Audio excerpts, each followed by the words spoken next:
What is up, and welcome back to another amazing Ask DLF. It's Taco Tuesday, better than Tay-Ow Tuesday that we had last week with Addison. That bum. Oh, Addison is the best, though. I love Addison. The people have demanded, they've demanded that they actually want more Addison. And I don't know, the people should be careful what they wish for because you just might get it. I think Addison's too good. I think maybe he's a little bit too good at this. Yes. Much like our guest today, John Hesterman. What's up, John? Glad to have you. Hey, thrilled to be here, guys. Always enjoy coming on, hanging out, talking shop. Yep. Hope you guys are ready for a July 4th celebration coming up around the corner. And I always know right after that, things are about to start heating up with the NFL. So we're getting closer. Right. They're already heating up. You don't have to wait. There's already been news today. Lots to talk about. Hope you guys had a great week. Hope everybody in the comments here had a great week. I believe, like I've said a bunch of times, this is the absolute best chat in the history of YouTube right here. I'm excited to have everybody there. And what this show is, if it's your first time joining us ever, this is an opportunity to ask DLF. We're asking Tyler, John, me, some of the DLF crew that we have rotate through here. It's amazing to get a chance to listen to you guys. I always feel like I get smarter. Hopefully you guys in the chat feel the same. And it's been over a year now that we've been doing this. If you have a question, go ahead and ask it. If you've never asked one, please go ahead, take tonight to go ahead and ask a question. We'd love to hear from you. And if you are a regular, welcome back. We're so excited that you're here with us. You guys ready to get started? Right on.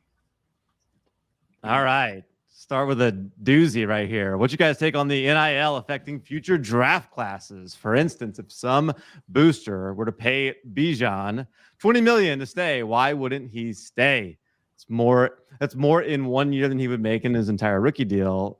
That's an interesting concept. Not something we've faced yet.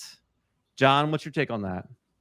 That's going to be one of those slippery slopes that I'm sure the first couple are going to be kind of a mess, and then, mistakes will be made, lessons will be learned, and then hopefully things kind of get cleaned up and shored up to something that's more agreeable across the board. So I'm kind of curious to see how that affects things, but I'm not in a hurry to necessarily see it affect things, if that makes sense. Yeah. Tyler, I wanted to wait on yours because I know you got the degree in a lot of this stuff. I do. Go ahead and hit us with it. Well, I think it's great, right? Why shouldn't these players have the opportunity to make the money that they can earn, right? This is a capitalist society, isn't it? If someone feels that Bijan Robinson should earn $20 million to play college football, why not? I don't see that as a problem at all. Look, everyone in life, and this is always the same thing, they don't like to see change. It's always been this way. We've never had it this way. So we just want to stay the same. And that's why no progress is often made, because people don't want to make changes. So yeah, I don't have any problem with it at all. I don't see it as a problem, but more power to the players, right? That's always what you know me, that's always what I would say. So yeah, I don't see this as an issue at all. And I wouldn't worry about it. Yeah, from a fantasy football standpoint, it just would delay us having him for a year, I guess, maybe, is the only Never going to be a shortage of good players in the NFL. Yeah. Never. So there are 32 NFL teams. There are not that many players on those rosters. There's 300, a lot of people in America, and that's not even, everyone in the world that can theoretically play in the NFL. So there's never going to be a problem. So I wouldn't worry about it at all. I think this is going to be a good thing. Let's see. Yeah, not saying it's likely with Bijan, but some incoming freshman QBs getting $10 million. So a stud like Bijan could as well. Schools like Texas have rich boosters, something to think about as all. Yeah, I guess that's the thing is I guess it's one of those problems you cross when you get to it. And I don't think it's going to be as much of a problem for fantasy football as it will be maybe for other areas that I could see it impact. It's really no problem. If you're in any other line of work, you can take as much money for what you do at whatever you want, right? You can be paid as much as you earn, as much as your market value deserves. Why should this be any different? I don't really see that as an issue at all.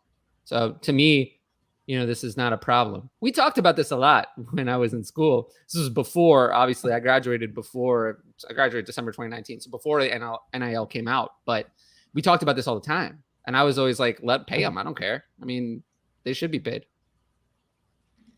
Let's go to Raynard's question 10. Team 1 QB PPR start 9. Tyreek Hill or Elijah Moore.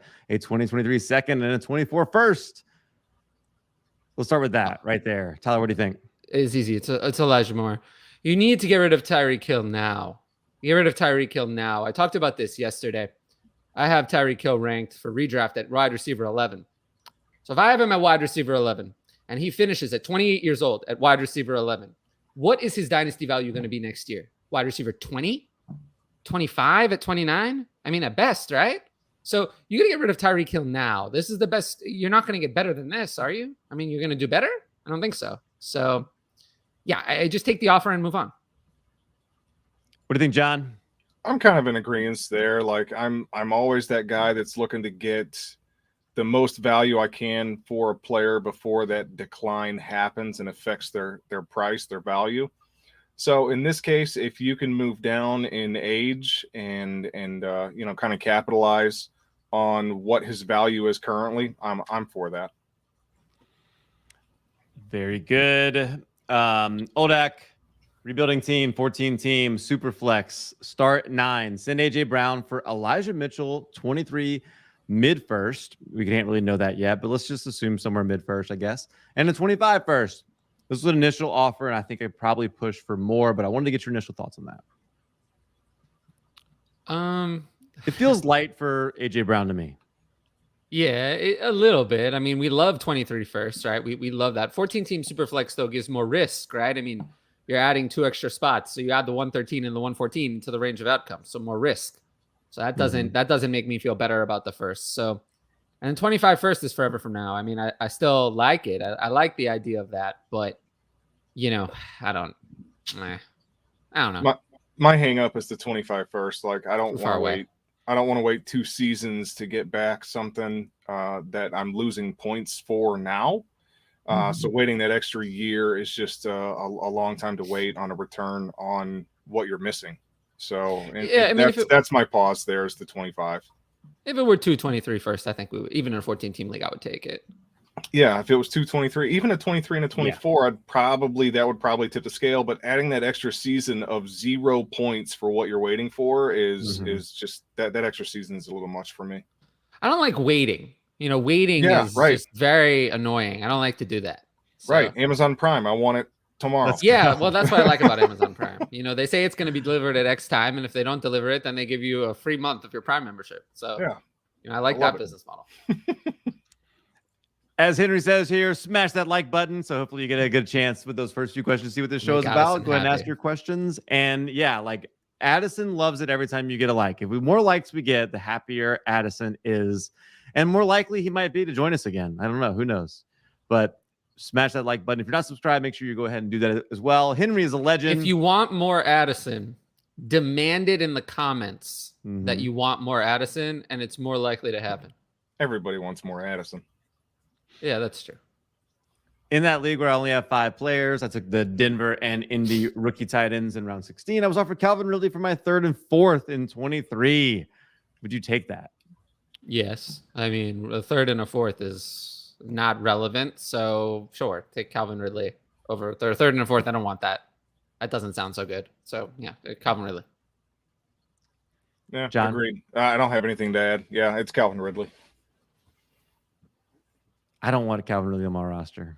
Neither do I, but I don't. A 3rd and a 4th is not worth anything. Only because I don't want to lose that open roster spot to be able to add, whatever. Like I might be able to add a couple of backup running backs and flip that into a second next year or something. Yeah, you might be, but you could. I think you could turn around and sell Calvin Ridley for more than this. It's possible. Ed says, welcome back, Cal. 2-finger salute to Tyler as always. Taco time. Yep. Thanks, Ed. Appreciate that. Yeah. I missed last week, John, because my 10-year-old, it was his birthday. And so we went out to eat. So it was a lot of fun. Last week I was not feeling great, but it was still a pretty good show. Well, then I'm glad you're back and always take time for family. Always. Where'd you eat? There's a little Mexican restaurant we love that he loves. So he wanted to go there and they sang him happy birthday, all kind of good stuff. So it was fun. We had a great time. That's the good stuff. Build the memories. That's good stuff. Absolutely. Ed wants to know who we're selling before they get shoved down depth charts in the coming months. So who do we think is maybe likely to get shoved down some depth charts? The coming months? What's gonna change? Like who I'm trying to think like who this refers to. Like we probably got to go decently down the rankings for someone who's going to lose value, because players at the top of the rankings aren't going to lose their spot in the depth chart. I mean, kind of looking around at it. Well, I'll just say, like, in general, I think we start to realize that rookies aren't going to get as much playing time as we thought as it gets closer. Like, some of the rookie goggles start to come off a little bit. And yeah, I definitely think you still could have some opportunity to sell some of those guys. Yeah, I mean, yeah, Hassan Haskins is one for sure, because he's allegedly the backup, but that could change. He's not having a great camp or anything. And Julius Chestnut is very popular at the moment. So that's one if you want one. Yeah. Hard to think about who else. Maybe Keontae Ingram, when people realize that he's not going to get any playing time at all. I mean, that one. But I already did the value drop. I dropped him 50 spots when they signed Darrell Williams. So I did it already. But maybe some people didn't value that like they should have, because Keontae Ingram's not going to see the field until there's an injury. So I don't have any interest in that. This is actually a pretty tough one. It's got me thinking, and I like the names Tyler mentioned, but no one like immediately comes to mind as being someone that's going to get shoveled down immediately. Yeah, I mean, no one that would still have, like, I guess anybody that we're Marlon expecting. Marlon Mack. I mean, if he loses the job again, the value's done. Laviska Shenault, when people realize that he's not even going to see the field. Yeah. But you're not getting much for either one of those. No, right. But the players who are going to be in this category are going to be the players who are low or already. Right, You're unlikely to have someone who's high up in the rankings who's just going to lose their playing time before the season starts, where before the season starts as they're down the depth chart. You had that last year with Blake Jarwin. You knew, if you'd been paying attention, you knew before the season started that Dalton Schultz was going to be the starter. That was very available to you in August. That was out there. So you had something like that there, but it is rare to find that out for sure. Yeah. Like Trey Sermon, people valued him as a starter until week 1. He wasn't. Mm-hmm. He wasn't even that. Right. But we didn't know that. Yeah, and some of this is what gets built up on the hype that hasn't hit yet. Like, we don't have all of that hype that's built up around some of these players yet, so that can affect ADP later on. So yeah, this is actually a pretty good question, but it's tough to get a clear-cut answer to. Michael's trying to unload Jacoby Brissett in a 14-team Dynasty Superflex. When, in your opinion, would he hold max value as a trade piece? The day that the Deshaun Watson suspension comes down. Right. Yeah, that day. And I would trade him that day, because I think that they're not going to start Jacoby Brissett, because I feel like they're interested in trading for Jimmy Garoppolo. That's what it sounds like.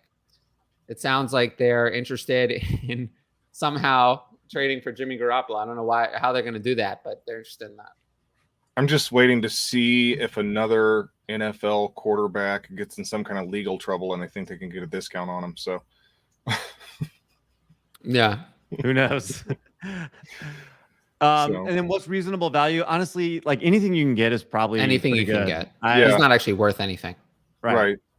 And the reason he has any value at all in that format is it's a 14-team Superflex. So that's the only reason he's got a value at all. So take what you can get when you can get it and run. Bingo. Giddy Up says, hey, fellas, would you take either of these 10 teams? Start 10. Give CD late 23 first for either AJ Brown, Deshaun Watson, Bateman, or AJ Brown, Bateman, Elijah Moore in a third. I mean, well, AJ Brown. I mean, I would do both of these. I'm assuming it's not AJ Dillon. I feel like it has to be AJ Dillon, because it's AJ Brown. These are both smash accepts. Right. Absolutely. If Yeah, it's AJ bit Dillon, lopsided both then I'm sides, not doing either. I mean, yeah, if it's AJ Dillon, I'm probably not doing either deal. Okay, clarify there. Giddy up if it is not AJ. Yeah, If type it out is AJ full. Brown, This is we'll like accept. pro tip. Type out full names or large amounts of the name, especially with more. Yeah, AJB would have worked in Yeah, this AJB would situation. have helped. Yeah. All right. Rob, 10-team Superflex, 0.55 PPR. Yeah, that's Tyreek gonna Hill work. or Michael Pittman at 23 second. It's crazy. This is where we are, but I'll take Michael Pittman in a 23 second. I was going to say it's going to test your Tyreek Hill trade thing you said earlier. Even if I had them ranked where ADP does, I would still take Pittman in a 23 second. So 10-team league. 10-team, I'd probably lean Tyreek Hill there. you'll regret that. You'll regret that in 2 weeks into the season. Like, he's just not going to return. I think you're getting 2017 Tyreek. That's what you're getting. You're getting Alex Smith Tyreek. Alex Smith Tyreek. That's what you're getting, right? I mean, who does Tua remind you of? Really? I mean, really? Where you think about it, right? Who does Tua remind you of? A little bit. Actually, a lot bit. Really, almost exactly. I don't know. Seems a lot Not like to me. 2017. That's me. No, really, he does. Tua I mean, does no, he's not. He's not. He's worse. Alex Smith actually was good. Tua hasn't been good. So we'll see if he can become that, but I don't think so. That's what you're getting. You're getting 2017 Tyreek Hill. And that's not a 28-year-old version of that is something you want to get out of in Dynasty right now. None your business. I like it. 12-team Superflex. Joe Mixon and a 23 third. I assume that's a 23 third. Or Devonta Smith and a 24 first. Well, it's Mixon, but is that a second or a third? This is 23rd. I guess it's probably a third. Probably a third. There's an R. Yeah, I assume. Yeah, I mean, it is Mixon, but I don't make trades like this. So yeah. I'm leaning Mixon too there. Yeah. In a less replaceable position, yeah, I think that gives Mixon the edge. I just don't do this. Like, if you won't see me trade away 2 years from now first and Smith just to get Mixon. I won't do that. So I'm probably, I'm not making this trade either way. But if I had to choose, I would pick Mixon. But if I had Smith and a 24 first, I would just keep my 24 first and try to trade Smith for something else instead of doing this. And if I had Mixon, I would want a receiver I like better than Smith and a 23 first. Grimly, 13, 14, 12 team. And we were finally over the 8 o'clock when we started. I love it. 12 team Superflex PPR. Want to compete, Tony, for Thielen and Ramondre Ramondre / Rashad White. I'm not sure what I don't know if that's either or. Is that one or the other? It doesn't matter. I'll take. I'd rather have Rashad White over Ramondre.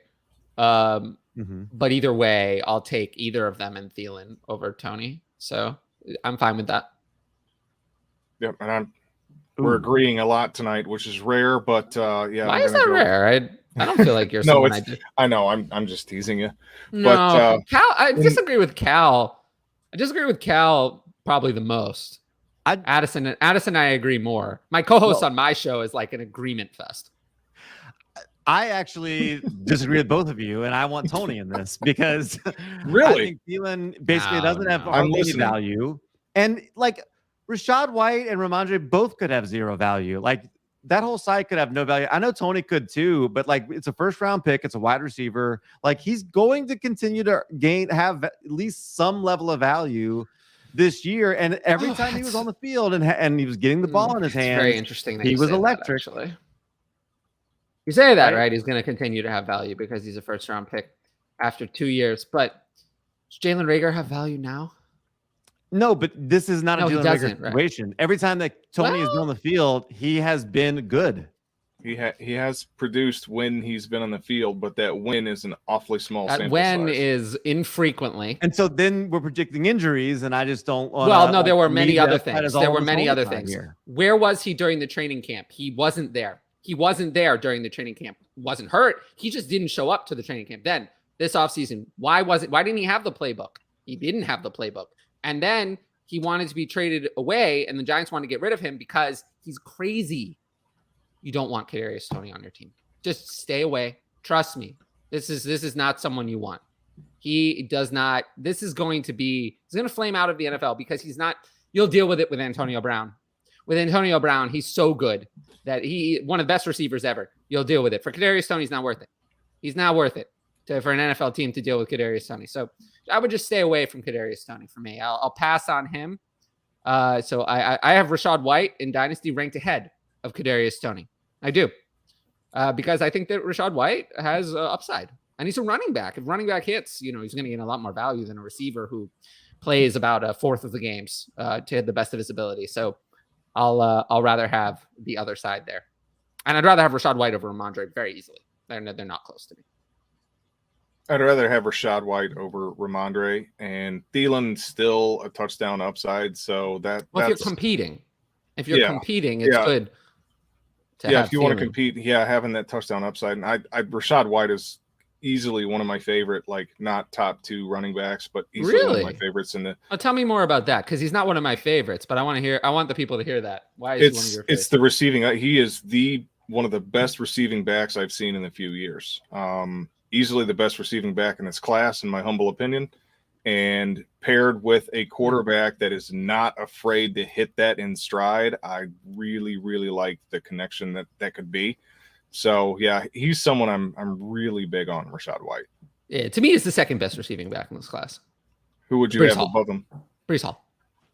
I have Breece Hall as the second, so we've got him flip flopped. But yeah, I think Breece Hall is the best at everything, so that's why I have him as the best. But Rachaad White would be the second best. And I guess I'm more anti Ramondre Stevenson. I just don't see, that now it's Pierre Strong. And then next year, Damian Harris is leaving, but then another one is coming in. It's not, I don't think you're going to ever be able to consistently start Ramondre Stevenson ever.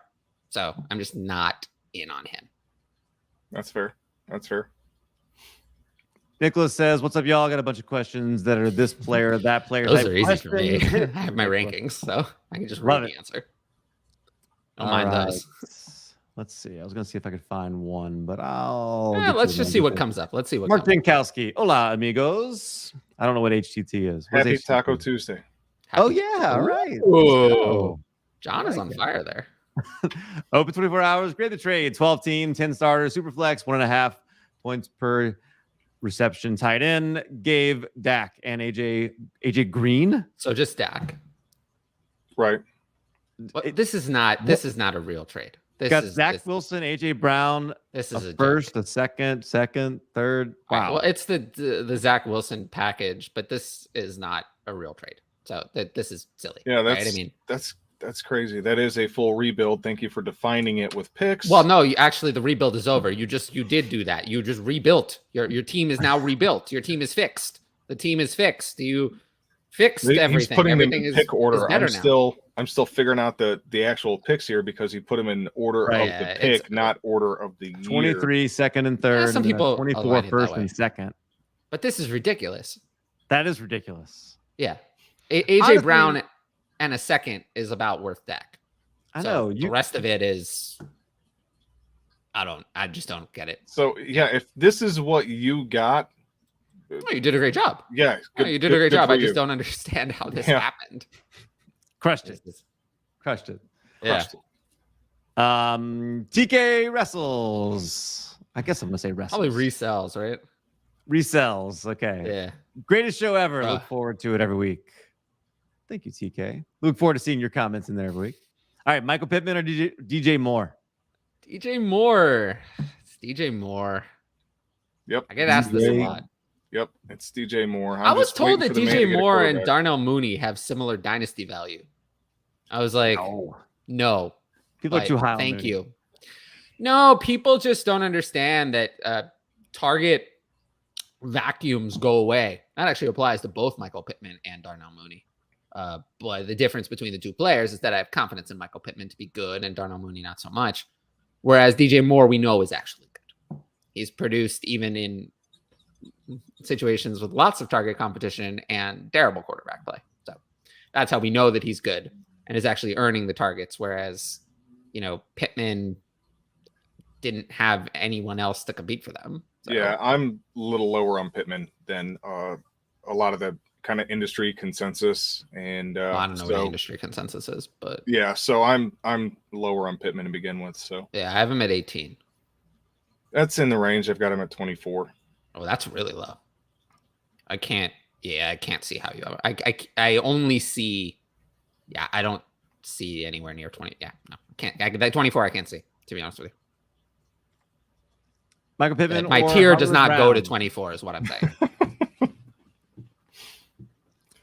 Pittman or Hollywood Pittman. Brown?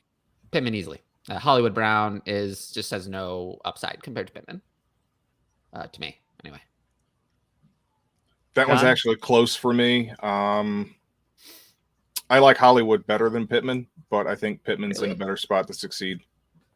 I'm surprised because I just don't. One of those two players screams alpha receiver, could have that upside, whereas the other one is good, not great. I mean, I like Hollywood Brown. I mean, he's good. But if Hollywood Brown is your number one weapon in the offense, your offense is a failure. Your offense can't run that way. You can't function that way. Whereas Michael Pittman could be. Like, he's someone I think could be a wide receiver one, could be the number one weapon on a team. Whereas Hollywood Brown cannot. I think we're going to get kind of a real idea of that, the first 6 games of this season where we see him operating as that alpha role in that offense. And let's face it, Nuke's not getting any younger. So, I mean, he's kind of stepping into an heir apparent situation with enough time to learn the playbook to make something. So this one's really, really close for me. I'm taking Pittman now. I think Hollywood might be on par for long term. They're almost the same age. Pato VM is it worth keeping Kyle Trask one more year for Brady to retire?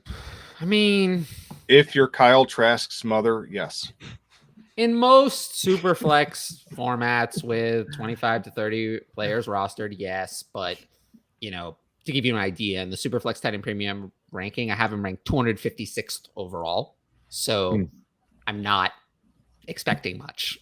If you've got a taxi squad, just don't move him off your taxi squad. Yeah, just keep him there. I mean, just leave him there until there's a relevant reason to move him. Because once you move him, you've got to make a decision to either cut bait and move on, or just let him occupy a taxi spot. I will say that if he does not win the backup job at some point during this season, I will just be fine cutting him from my roster. Right, I would agree with that. Yeah, I'm fine holding him, but I'm not holding on too tight. Rashad Bateman or Elijah Moore? Elijah Moore against the ADP. Way against the ADP. I'll take Elijah Moore. That's what I was just looking up. Rashad Bateman at wide receiver 19. He's gone up a lot. Yeah, so here's my issue with Rashad Bateman. I don't think Rashad Bateman is as good as people think. He has the target vacuum now. He's not going to be the only wide receiver on the relevant wide receiver on the Ravens forever. That's not going to happen. Remember what happened with Hollywood Brown, and then, he was great, and then Bateman came in, and then not so good. And you can make excuses for that if you like, but I do think that they're eventually going to bring in someone else because they have to, right? They have to. You can't function like this forever. So, and when that occurs, I think that Bateman is going to be good, not great, which is kind of always what I thought he was. So Elijah Moore, I think, showed talent that was special.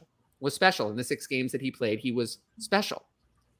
And Bateman, I didn't see any special. So I'll go with Elijah Moore.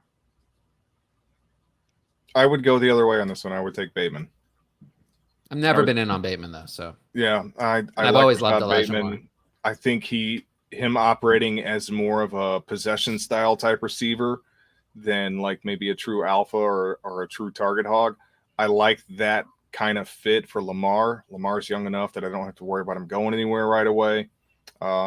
So in that case, I'm giving Bateman the edge here. I'll take Bateman.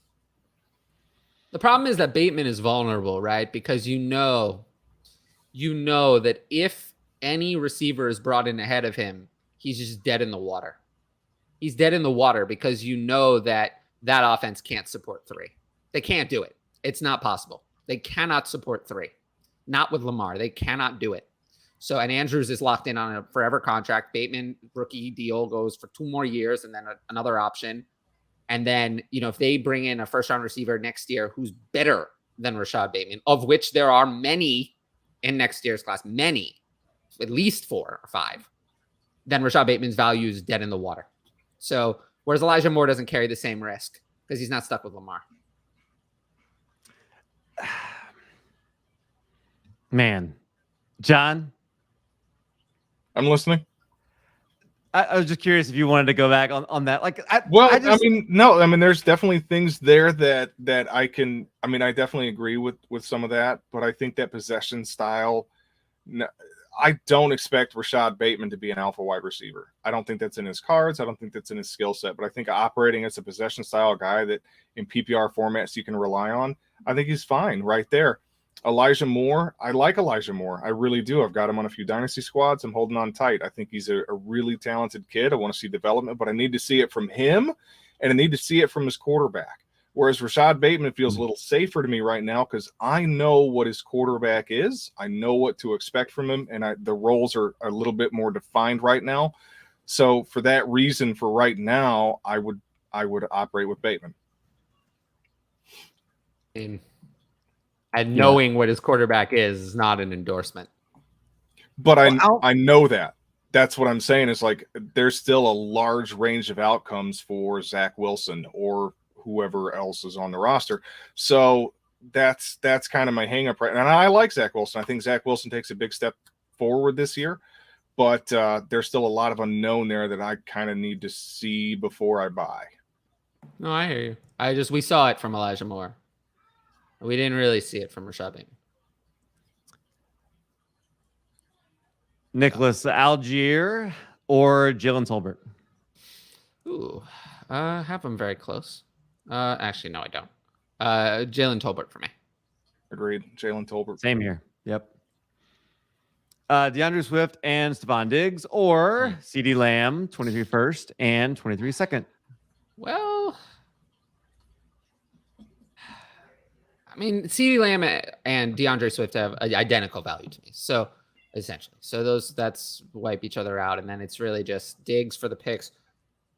I mean, Diggs should be worth more than that, but if it's super flex, I get it. If you're rebuilding, I get it. I mean, I get why you would do this. I think you should get a little bit more. If you're going off of the Swift and Diggs side, I think you should be able to get at least another second. But I get it. I get why you would do this. Sorry if that wasn't answering the question, but no, that was hard. John? Yeah, I'm still mulling it over. I kind of right now I'd be leaning the Lamb in the picks. If it's a 1 QB, I'll take the Swift and Diggs, but it's a super flex, so it's closer. Yeah, I'm in a vacuum off my hip. I'm going with Lamb in the picks. I think if this is an offer that I get, like I'm mulling over it for a little while, and it might depend on what my goal is, where my team is, and Well, sure. There's some roster construction, identity stuff here that needs to be established, but yeah, this is actually a pretty good offer. It's definitely one to think about. I think you're right on it in terms of value for sure, and I think I go Lamb in the picks as well, but I could see going the other way if I was closer. So. Mooney or Olave? Olave. People have come around on Olave a lot recently, it seems like. And who has done that? I don't know. Like my opinion on Olave has not changed. Well, sure. But I would have said Tyler, not people. Right. But maybe what this is saying is that people should think more about their initial opinions instead of just like taking 2 months to come around to them. Because nothing has really changed So the Chris Olave rank should not have changed, but I noticed that from May to June ADP, it did. It changed almost a round. Mm-hmm. And that was after Jarvis Landry signed, I believe. So it shouldn't have gone up. So I think people were just overlooking him or for whatever reason.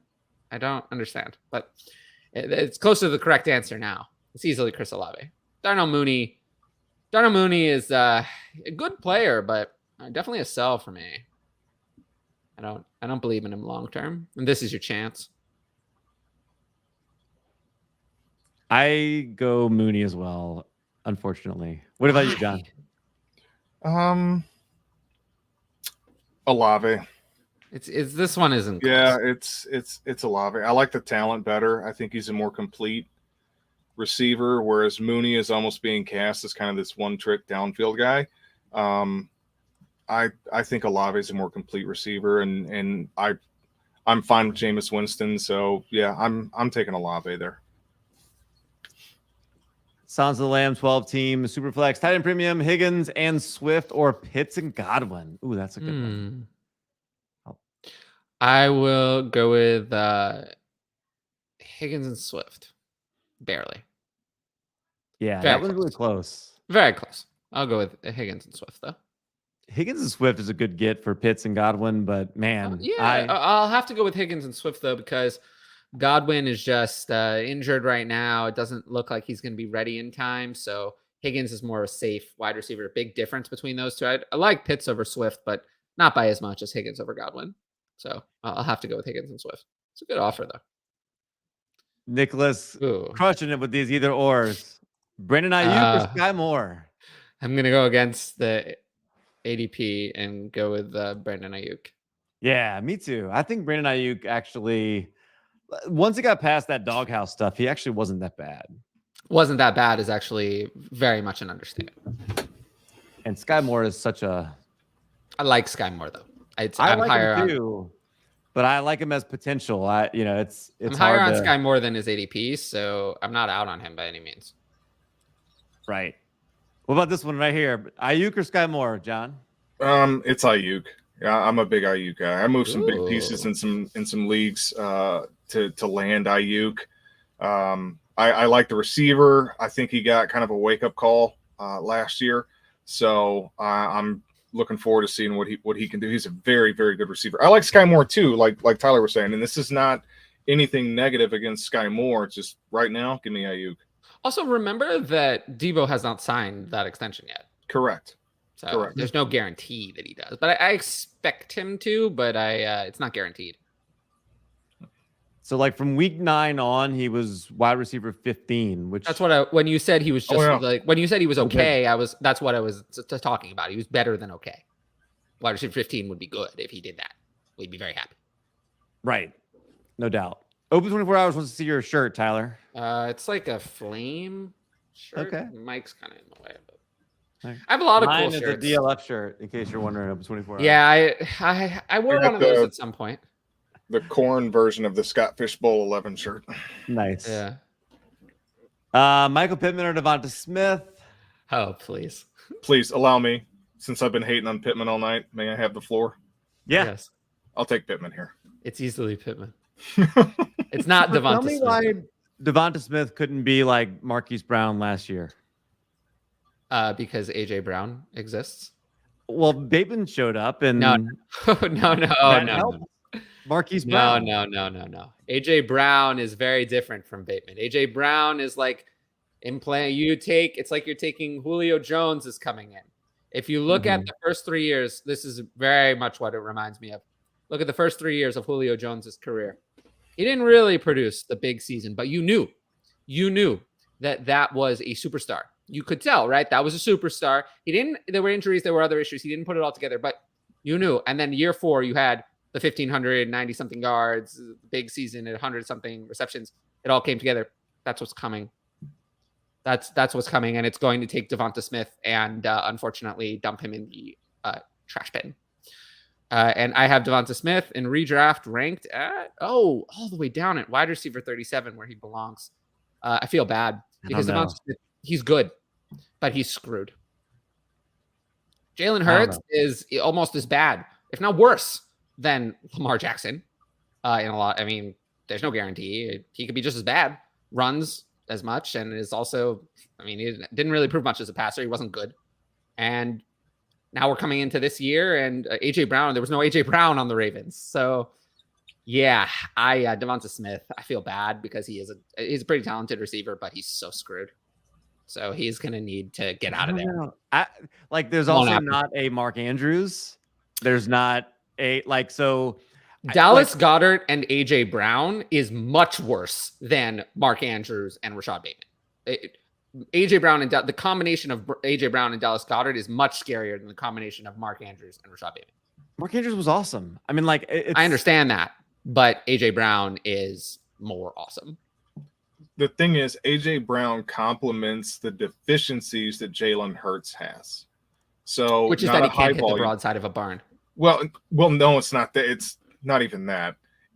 That's part of it, but it's the low passing volume. Like he's more prone to scramble first. It's a low passing volume. So they bring in a receiver that excels at what? Yards after the catch. Well, there you go. You just solved the problem. So AJ Brown doesn't have to have the high volume to necessarily translate that into high fantasy production. So I think that is going to suppress Devonta Smith a little bit, which, like you said, I like Devonta Smith. I think he's a very good wide receiver, but I think he's going to be suppressed in the current situation unless there's a quarterback change. It's not even that.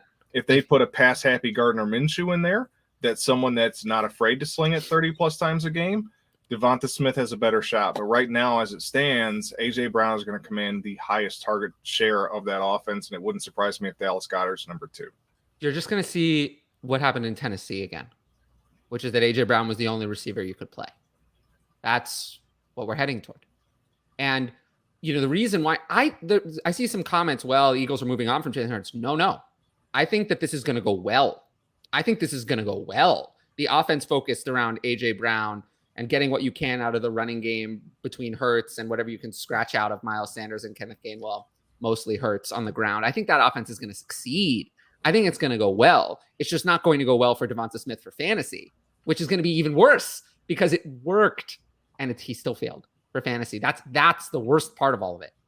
So I have no interest in Devonta Smith. And I think that, like Hollywood Brown, at Devonta Smith's first opportunity, he's going to find the door from Philly and get out of there. Just like Hollywood Brown did. Value? I feel like you could take all. That's why I'm still in on Devonta Smith in Dynasty. But if you wait, Brown last year. Yeah, but if you wait, you can wait for it. Why? This is year 2. You can't. He's not going to go anywhere until at least year 3. You can wait for him to get closer to finding the door, and then now's not the time to buy. This season is going to be bad. So the talent's there, but this season I'm not confident in. So after the season, the bad season comes up. You know what you're going to hear next year, right?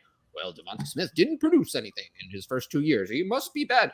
When I'm telling you that he is good, so then you're going to be able to buy him at 70 or 60% of his current price. That's why I don't want Devonta Smith now, because why would I buy an asset that I'm pretty sure is going to decline? You'll have your opportunity to buy him because he's good later, but don't do it now. You're going to lose the value. I can see about 6 paragraphs worth of stuff in Cal's face right now. So yes, there is. So then write the article. Write the article on it then. Write the article. I don't like writing. I like talking. Well, luckily I like writing, so maybe I'll write the article. I think every one of us a year ago were saying like the Ravens are going to lead the league in rush attempts. They're going to have the fewest pass attempts, and didn't happen. Like they jumped up like 200 pass attempts for the year last year. Now, is that going to happen? Because they lost all their running backs. I don't know if that's going to happen, right. But like the things we're so sure of today aren't necessarily, especially when you're thinking about like the environment and the situation. Here's what I know. Devonta Smith is a talented wide receiver that has the ability to draw targets and is a playmaker. And if you add other weapons there, like it's not like the Alabama teams didn't have other wide receivers capable of making plays, and he stood out above them. He's not that talented. That's the difference. He's not elite though. He's a Heisman Trophy winning wide receiver. Well, I mean, he certainly didn't look elite his rookie year was not elite. I mean, Only because we live in a world where Jamar Chase and Justin Jefferson went bonkers. Like, I understand that. Without that, like Devonta Smith is a good wide receiver. He had a good rookie year that we would think is on a great trajectory. Well, I thought he was on a great trajectory, and then I still think he is. A nuclear bomb was dropped on him. So the trajectory was suddenly not as good. I liked him a lot more without AJ Brown. Like I knew they were. So did I. I was in in on him. Yeah, I knew they were going to bring someone in. I just didn't expect it to be, a complete stud. Oh, like if they had brought in, let's say they had, instead of trading for AJ Brown, if they had brought in, let's say, picked with that pick Treylon Burks or something along those lines, I saw enough from Devonta Smith to say that he could be better than Treylon Burks, but not AJ Brown. And it is what it is. But again, it's why I'm not selling Devonta Smith for nothing. And why I wouldn't just, why I wouldn't give him away in Dynasty. It's not the right time. Why buy an asset that if I have him ranked and redrafted wide receiver 37, his value is going to decline from where his Dynasty value is now. So why on earth would I, if I believe in the ranks that I made, why I wouldn't buy him now? It's just that simple. That's all. If we're comparing these two, their rookie seasons, Devonta Smith was better. I know, but it doesn't matter. Because situation is part of the game. It is, but situations change, and this is Dynasty. And I just think it doesn't change that fast, though. That's the thing. It doesn't change that fast. He did for the Ravens last year. That's what I'm saying. Why can't he be Marquise? Like they brought in Rashad Bateman, everybody's favorite. Oh, he's going to take over. Hollywood's trash. He's gone. He's going to get all the targets. It's going to be the Rashad. But the difference is that Devonta Smith is earlier in his rookie contract. These moves always happen, pretty much always after the third year is when you either commit to the receiver or you move on. So he still has 2 more years of this. So you have time. That's why, because you have time, I'm not as interested. He's got a lot of history of playing with Jalen Hurts. That's not going to help. All right. We'll see. How about David Montgomery? We all agreed not to buy him. I'm not overly opposed. If he costs the 2023 second, I'll buy him. That's the thing, is the cost is okay right now for a starting running back that is going to get volume. So I'm not opposed to where his current. I don't have an issue with him. Yeah, it's fine. That's about roster construction and what you need. Do you need that volume play? Then yeah, if you can get it for, like Tyler said, like a second, yeah, I'm in. He's not like Antonio Gibson, who is just hands off for me. I am, or Josh Jacobs. There's another player, just no thank you. But I will take David Montgomery. I have him ranked right at exactly his ADP, essentially. So I will accept having David Montgomery on my team without an overly large complaint. In a non-tight end premium, would you rather, this is a trade from the Trade Finder, would you rather David Montgomery and Dallas Goedert or J.K. Dobbins? Ooh. I'll take Montgomery and Goddard, actually. Non-tight end premium? I don't want J.K. Dobbins. I'm taking Dobbins. Dobbins, I think we're gonna have a big problem because it doesn't look like he's gonna be ready on time. It doesn't look like he's gonna. Yeah, he might not be ready for the start of the season. He misses week 1. If he is not ready in week 1, boom, 25% of the value is gone. We're going from a 3rd round starter pick to a 5th, right there. Right, and not even 25, but more. 1/3 of the value is gone. He goes from 3rd round starter pick to a 5th round starter pick in one day if he doesn't play week 1. For me, anyway. And I think the market might even be more aggressive because he's had plenty of time. He has had so much time. He should be ready now. He should be healthy now, but he's not healthy now. So why isn't he healthy now? Why isn't he healthy? So if he's not ready by week 1, that sounds like what happened to Saquon Barkley last year, and we don't want that. It was 3 weeks of not ready, terrible. And then he comes back and then, he's still not really ready. And then another injury. And then he comes back and he still looks like garbage. So I don't, that we don't want to go down that road. So, all right. David Montgomery or Brandon Cooks in a 23 second? Montgomery. Montgomery and Alec Pierce or DK Metcalf? Metcalf. That one's easy. Obviously. Yeah, Metcalf. There's not a lot of straight up one-on-one. David Montgomery or Amari Cooper? Montgomery. Not Cooper. Gosh, people are trading for Amari Cooper. That's Cooper's. Go look at Cooper's reception perception from last year. He went from good receiver in 2020 to abysmal. He's terrible. I mean, and I've been saying this all offseason that 2021 Amari Cooper was awful.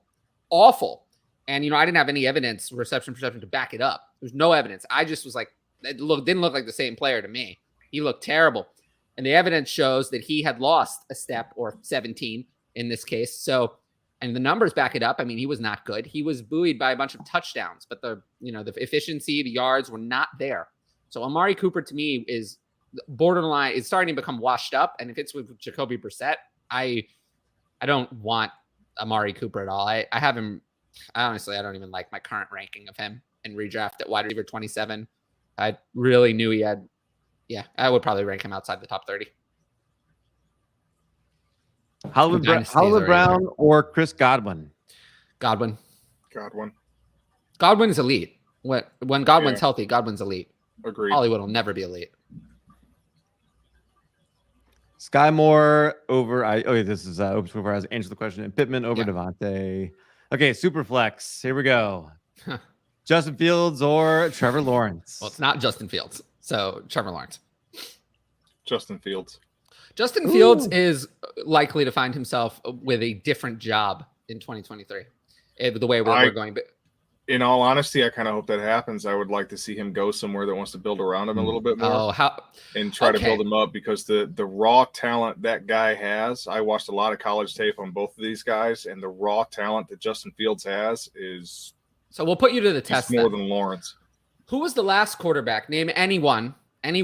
Try to find one from my lifetime, which is 27 years, who failed, who their team got rid of them on their rookie deal, got rid of them, and then for someone else, and then they became a good NFL quarterback. Can you come up with any? What? No. Any of them. We have done this exercise before. Any quarterback who washed out of their rookie deal on their first team and then went on to a good NFL career. Can you name one? But we're not there on either one of these quarterbacks. Well, we're going to get there. I will tell you that if the Bears have a top 3 pick, Justin Fields is out the door. Whereas Trevor Lawrence will get another chance no matter what, because he's Trevor Lawrence. So there is extreme risk with Justin Fields, and I don't want him. I'm looking something up here real quick. Bear with me, because the numbers are close in my head, but they're not exact. So bear with me just a moment. But yeah, no, the risk with Justin Fields is very high. I don't want any part of him. I agree with you that I want Lawrence, but it's more because I am high on Lawrence. I am also high on Lawrence, but yeah, I'm out on Fields completely. And I agree his value is probably more insulated. Well, his value is more insulated for the NFL.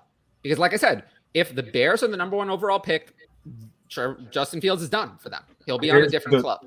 The biggest pause between choosing between these two, because I like the athleticism, that the legs that Fields has and that instinct he has gives you a really safe Konami code type of floor, and I like that. Mm-hmm. But that being said, the difference in the way that things are being handled right now is in favor of Trevor Lawrence. That team spent some money to try to put some stuff around him. They tried to give him weapons. These are all things that the Bears did not do. So, I mean, for that reason, I can see the argument here for Lawrence. As a player that strictly in terms of fantasy value, assuming competence behind the plays, I would take Fields. Well, I mean, unfortunately, there's incompetence. The problem is that as bad as the Jaguars ownership suite is, the Bears is even worse. Mm-hmm. They have the worst ownership suite in the entire NFL. And I would not want to be a part of that team. I mean, they took an incompetent Ryan as their GM and an incompetent Matt as their head coach and replaced them with another incompetent Ryan and an incompetent Matt. And they thought that was changed. And they've changed nothing. They did nothing. Are we saying that just because they don't have wide receivers? Why didn't they acquire any wide receivers? They did not put their young quarterback, second-year quarterback, in any position to succeed. How can you say? It's a good question of why didn't they feel like they needed to, but I don't think we have the answer yet. Oh, I know the answer. It's because they're incompetent. They did. That's the problem, is they did acquire wide receivers. They went cherry picking off the waiver wire, just like we do in Dynasty. Yeah, and that's not going to solve anything. They needed to make a real legitimate investment at the wide receiver position. They didn't do that. So now they're going to pay the price. That's what they're going to do. They're going to pay the price, and they're going to stunt the development of their young quarterback that they, by the way, traded a future first-round pick to acquire, and they're not going to give that quarterback a legitimate chance. I don't dislike Justin Fields at all. It's all because of the situation that he's been put in, and now we're here. And I have to not like him because of what I said. If the Bears are a top 3 pick, Justin Fields will not be their 2023 quarterback. It's that simple. Like, Belichick's pretty smart, and he didn't go out and acquire a bunch of big name free agent wide receivers. But they have at least they have something. At least they did something. I mean, they acquired Devontae Parker. That's something. The Bears did nothing. Nothing. So you'd feel better about what if Darnell Mooney gets hurt? What if Darnell Mooney gets hurt? Parker? Injuries happen. What if Darnell Mooney gets hurt? Then wide receiver 1 is what? Velus Jones? Equanimous St. Brown? Kyron Pringle, who was arrested for drag racing, and who knows how much of the season he's going to play? They don't have any depth, but the injuries, happen. There are issues that happen. People miss games. You can't have an NFL team without depth. At least the Patriots have depth. They have plans if there's an injury. If someone isn't playing well, they can go to another player. The Bears have nothing. They did not prepare for this season, and they're going to pay the price for that. Speaking of the Patriots, Tua or Mac Jones? I'll take Tua. I'll take Tua here, mostly for the slightly more upside. And the part of me feels like someone with Jalen Waddle and Tyreek Hill can't fail unless you're absolutely horrible. And I don't think Tua is absolutely horrible. I think he's Alex Smith, who ended up being fine. So I'll take Tua. I'm going with the lefty. Yeah, me too. Thoughts on Hayden Hurst in Cincinnati? Not worth our time. If you want my honest thoughts, that's what I think about him. The only thing I care about Hayden Hurst really has nothing to do with Hayden Hurst on the field. The only thing I care about Hayden Hurst is that he is a very strong advocate for mental health. He does a really good job with his podathon and raising awareness, suicide awareness of mental health. And he really does a lot of great things in that area. And he's really made a big difference in a lot of people's lives for charity and all of that. So for all of that, I give, and he has a great story if you want to look it up. Take a look at his background and what he went through. I think that's great. But Hayden Hurst, the NFL player, is irrelevant for our fantasy purposes. But as a person, he is someone I have a lot of respect for. Outside of tight end premium, it's not. Once you get outside of the top, even 10, a tight end premium, it's not relevant. Yeah, the point differential is so narrow. Hayden Hurst is a blocker and a good one, but fantasy no. Brandon Ayuk or Gabriel Davis? Ayuk, barely. Ayuk. Yeah. Ayukin. ADP is against us, by the way, on that. Derek Carr or Kirk Cousins? Carr. Easily, actually. I don't have him close. Yeah, I want Carr. Yeah, I want Carr too. I just stop and think about it. I mean, you're making me pick someone from the division, so come on. Give me a couple seconds to process, all right? Give me the years. Give me the years with Carr. Give me the years. Cousins, you're already starting to turn the clock on the years. We turned 34 in August. That's when I start to kind of wake up to a quarterback aging. Maybe at 34, I start to take a look, whereas Carr is just 31. So I'm not there on the age with him yet.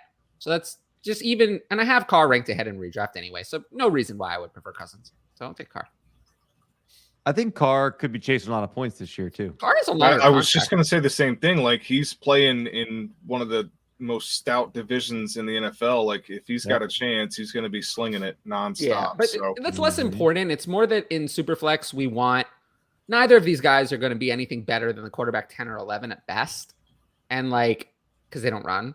And you just want the guy who you think has more years in that case. And that's Carr, who has a longer contract, who's younger, who has better weapons, in a better situation. So I would go with, for those reasons, I'll go Carr. Open 24 hours, 12 teams, start 10, PPR, Superflex, 1.5 tight end. Give Michael Thomas to get AJ Dillon and a 24 second. Oh, you can do that. I mean, I'd be surprised if you could actually do that. Like, AJ Dillon is worth more than Michael Thomas. It's a great sell of Michael Thomas. Yeah. If you can unload Michael Thomas and get that in a return, I'd take it. Of course, but Dillon is worth more. I find it hard to believe that this deal actually is out there in most leagues, but I obviously take it. Sean traded the 107 and 201 for Diggs and DJ Chark on a contender. Ended up being Garrett Wilson and Jahan. Oh, Garrett Wilson at 107. Wow. Yeah. So when you put the names, I'll take Garrett Wilson and Jahan Dotson. But yeah, I would too. If it had been, what I would have had at 107, then I would have taken the Diggs side. Yeah, because I guess you would have been expecting to get maybe. Yeah, for me, I would have been expecting at 107 probably Chris Olave for me, or Kenny Pickett in Superflex. And if it were that, I would prefer the Diggs side. Yeah. If it were that, I would prefer the Diggs side. But it's not, so I'll take for the players listed, I'll take the Wilson and Dotson side. I did record a short video today about Terry McLaurin's extension, and I did say that Jahan Dotson lost a significant amount of value. I know Addison published his Jahan Dotson video today, which I did watch. That was before the McLaurin extension. And for me, I dropped Jahan Dotson from wide receiver 36 in Dynasty to wide receiver 41. So a decent sized drop, actually, on that McLaurin extension news. But even so, I'll still take Wilson and Dotson here. DeAndre Swift or Najee Harris? I'll take Swift. But that's definitely not popular. Yeah. I'd probably go with Najee here, but it's really, really close. I'm still in the middle of an article talking about stats that won't repeat this year. So I'm doing some real I'm talking some historical deep dives on different things. And it's really kind of shifted how I view Najee, but I don't know. No, I'd probably go with Swift. I'd probably take the immediate value. Yeah, Najee Harris. I think Swift could finish this year. I mean, realistically, he's a dark horse candidate for me for RB1. Yeah. Yeah, it's very dark horse. Yeah, but it's within the realm of possibility. It's not just a hot take for the sake of a hot take. It's not a hot take. It could happen. It's not a hot take. He's one of 7 players who could really do it to me. And I feel like Najee is being overdrafted right now based on the volume he got last year, and I don't think we can count on that going forward. Well, there's no one else, so he is going to get the volume. And with Swift, you actually get the younger player. Yeah, that's why it's Swift for me. True and also too. the receiving skill set's going to age better. Najee next year at this time will be the same age that Saquon is right now. No, Najee Harris reminds me a little bit of. That's crazy. You could have, let's say you could have one, DeAndre Swift could age more like an Alvin Kamara or an Austin Eckler, and Najee Harris could age more like an Ezekiel Elliott. Mm-hmm. So since Najee's already older, I'll lean the guy that I think is going to give you, because I think Swift could give you multiple more years than Najee. Swift's skill set is going to age a lot better than Najee Harris's. Najee Harris is not going to give you 6 years. He's going to give you at most 4 at good production. Dobbins or Ken Walker? Walker. I don't. Dobbins. Kenny Walker. Is it officially Ken now? Like that got changed. DLF still has him as Kenneth. That got changed abruptly on a lot of the platforms. Yeah. Mm-hmm.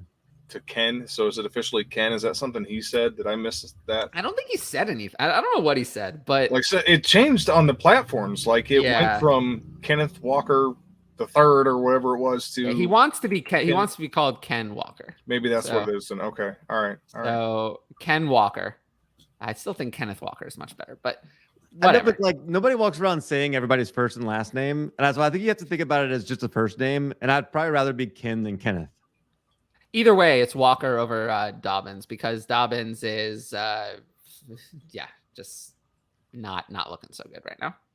This would be a tough one for me, but I would probably go with Ken Walker, although I'm a little scared away by the limited college production. But after seeing what Dobbins has done, I don't know. That's close for me. I'd probably take Walker. Was Walker's college production really that bad? It wasn't that it was that bad. It's that Walker. it was that limited. He had 1 year of being the dude and doing really well with it. And I don't want to take anything away from that. But Dobbins had, more sustained, trackable, production. Yeah, profile. but that was before his as a ACL rookie. tear. That was before his ACL tear, and that was, we saw what he did as a rookie. So we've got actual NFL stats to glean there. So I'd probably lean Walker here. Did we ever do this? I don't think so, right? No, but I'm glad you remembered and pulled it up. Yeah. Jalen Oopsie. Hurts and Najee Sorry. for 323 first. Hurts and Najee are worth more than that, I would say. In a super flex. Get more for that if it's a super flex, yeah. In a super flex, I mean, yep. Mm-hmm. They're worth, each of those two players is worth about 2 to me or so. Yeah, it's not worth more than And if your current QBs are Watson and Wilson, you're going to miss one of those for what we're assuming to be at least a year. So, yeah, well, if you're acquiring Jalen Hurts and Najee for this, then you might need it. Right. I'm not sure what he's asking, but. Yeah, I sort of think, yeah, you're right. I guess I don't know which side of this you're on. Probably not how I would spend my 323 firsts, but I'm okay with it. Like, the value's on that side with Hurts and Najee. I feel like we had a similar question to this before. Not 100% sure. To me, this is very easily Hurts and Najee. Yeah, I mean, that's the side I would take. So yeah, that's the side I would take too, because there's just too many questions there with Watson and Wilson. So yeah, I'm going with Hurts, Najee, and the picks. If it was 4 first, that's starting to get a little much. Risky. Then that gets more interesting to me. But yeah, it's risky. Yeah, Hurts and Najee. Yep. What are you trading for Godwin? Hutch said less than a 23 first, but doubt that's possible. People still love him, and rightly so. What about Godwin? What do you think? I'm a little nervous that he ends up. This is just kind of a lost year for him. I hope not.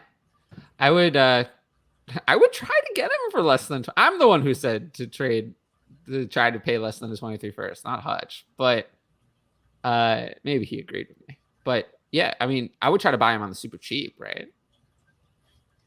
Here's some from the Dynasty Trade Finder: Godwin or the 103. I'll take the 103. That's 23, right? 22. Yeah, 22. 22. Because I assume they wouldn't know it was 103 if it was 23. Yeah, I'll probably take the 103. It's close, though. I'd probably still go Godwin there. Okay, Godwin or Gabe Davis in the 202. Yeah, that's Godwin. If you can turn Gabe Davis in the 202 into Chris Godwin, that is. I love that. Yeah, do it. Yeah, I'm all over that side. Absolutely. What if it was Mooney in the 202 for Godwin? Godwin, still. I'm with you on that. It's still closer, Godwin. though. That's closer, though. I'm with you on that. Yep. I think that's what I would be trying to do.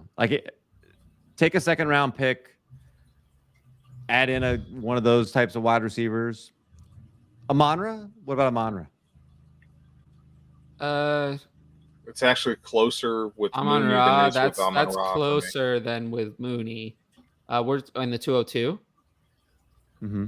I might take that, but that's close. That's very close. That's about right. I like it. None Your Business is back. 12 team. Where'd you go, None Your Business? You need to tell us. 12 team Superflex. Jared Goff, Claypool, and 23 second, or 23 first and 23 third. Well, just give me the 23 first. Yeah, I don't want the. Oh, sorry for that yawn there. Give me the 23 first. Yeah, I'm taking the Agreed. 23 first in that case too. I don't need another stopgap quarterback clogging stuff up. Randy, wait. All right. I guess we'll go with that. How to do my draft Sunday? It's 14 team Superflex, non-tight premium. Got Drake London at 103, Jameson Williams 110, Jahan Dotson 202, Brian Robinson 203, Algier 208, Justin Ross 314. All right. London at 103 is fine. Jameson Williams at 110 is an A. Jahan Dotson at 202 and a 14 team is also an A. Great. Brian Robinson at 203 is fine, I guess. That's like a B minus. Tyler Algier at 208 and a 14 team. I guess that's also okay. I think it's around. No, that's still a little high for him. So I'll give that a C. And then Justin Ross at 314. What's that? 42nd overall. That's quite a bit higher than I have him. So I'll give that a C as well.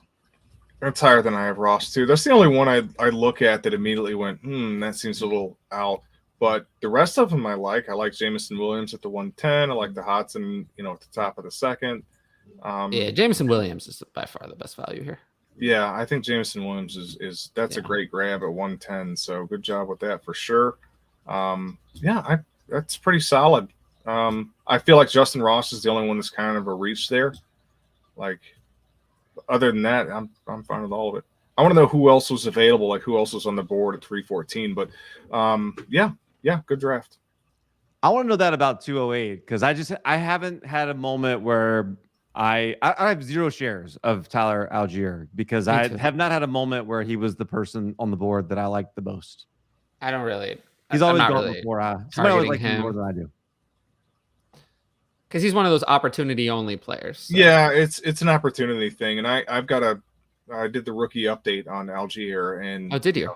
Yeah, I did, and I put in there, he's got to submit himself as being a capable goal line guy to return value and where he's going right now, and that's how I feel about him. It's an opportunity thing only right now, and I just don't see him as being a long-term option. So he's someone that I'm kind of I've got a few shares sprinkled here and there where he fell, but I'm hoping get a good few games or a good half of the season where he's got some goal line work and sell him for something for next year. So even the opportunity though, like you've got Mariota as the quarterback. It's not going to be a great team. Like I mentioned that in that rookie update, like you've got 2 quarterbacks that are both dual threat guys that are willing to take that plunge on the goal line. How many are going to get vultured? Like, unless you come out and you can cement yourself as being that dude in the goal line, then I don't see it. Well, I think this is telling the people that they should subscribe to DLF so they can read that article. I think that's the takeaway from this discussion. It's a good article, well written.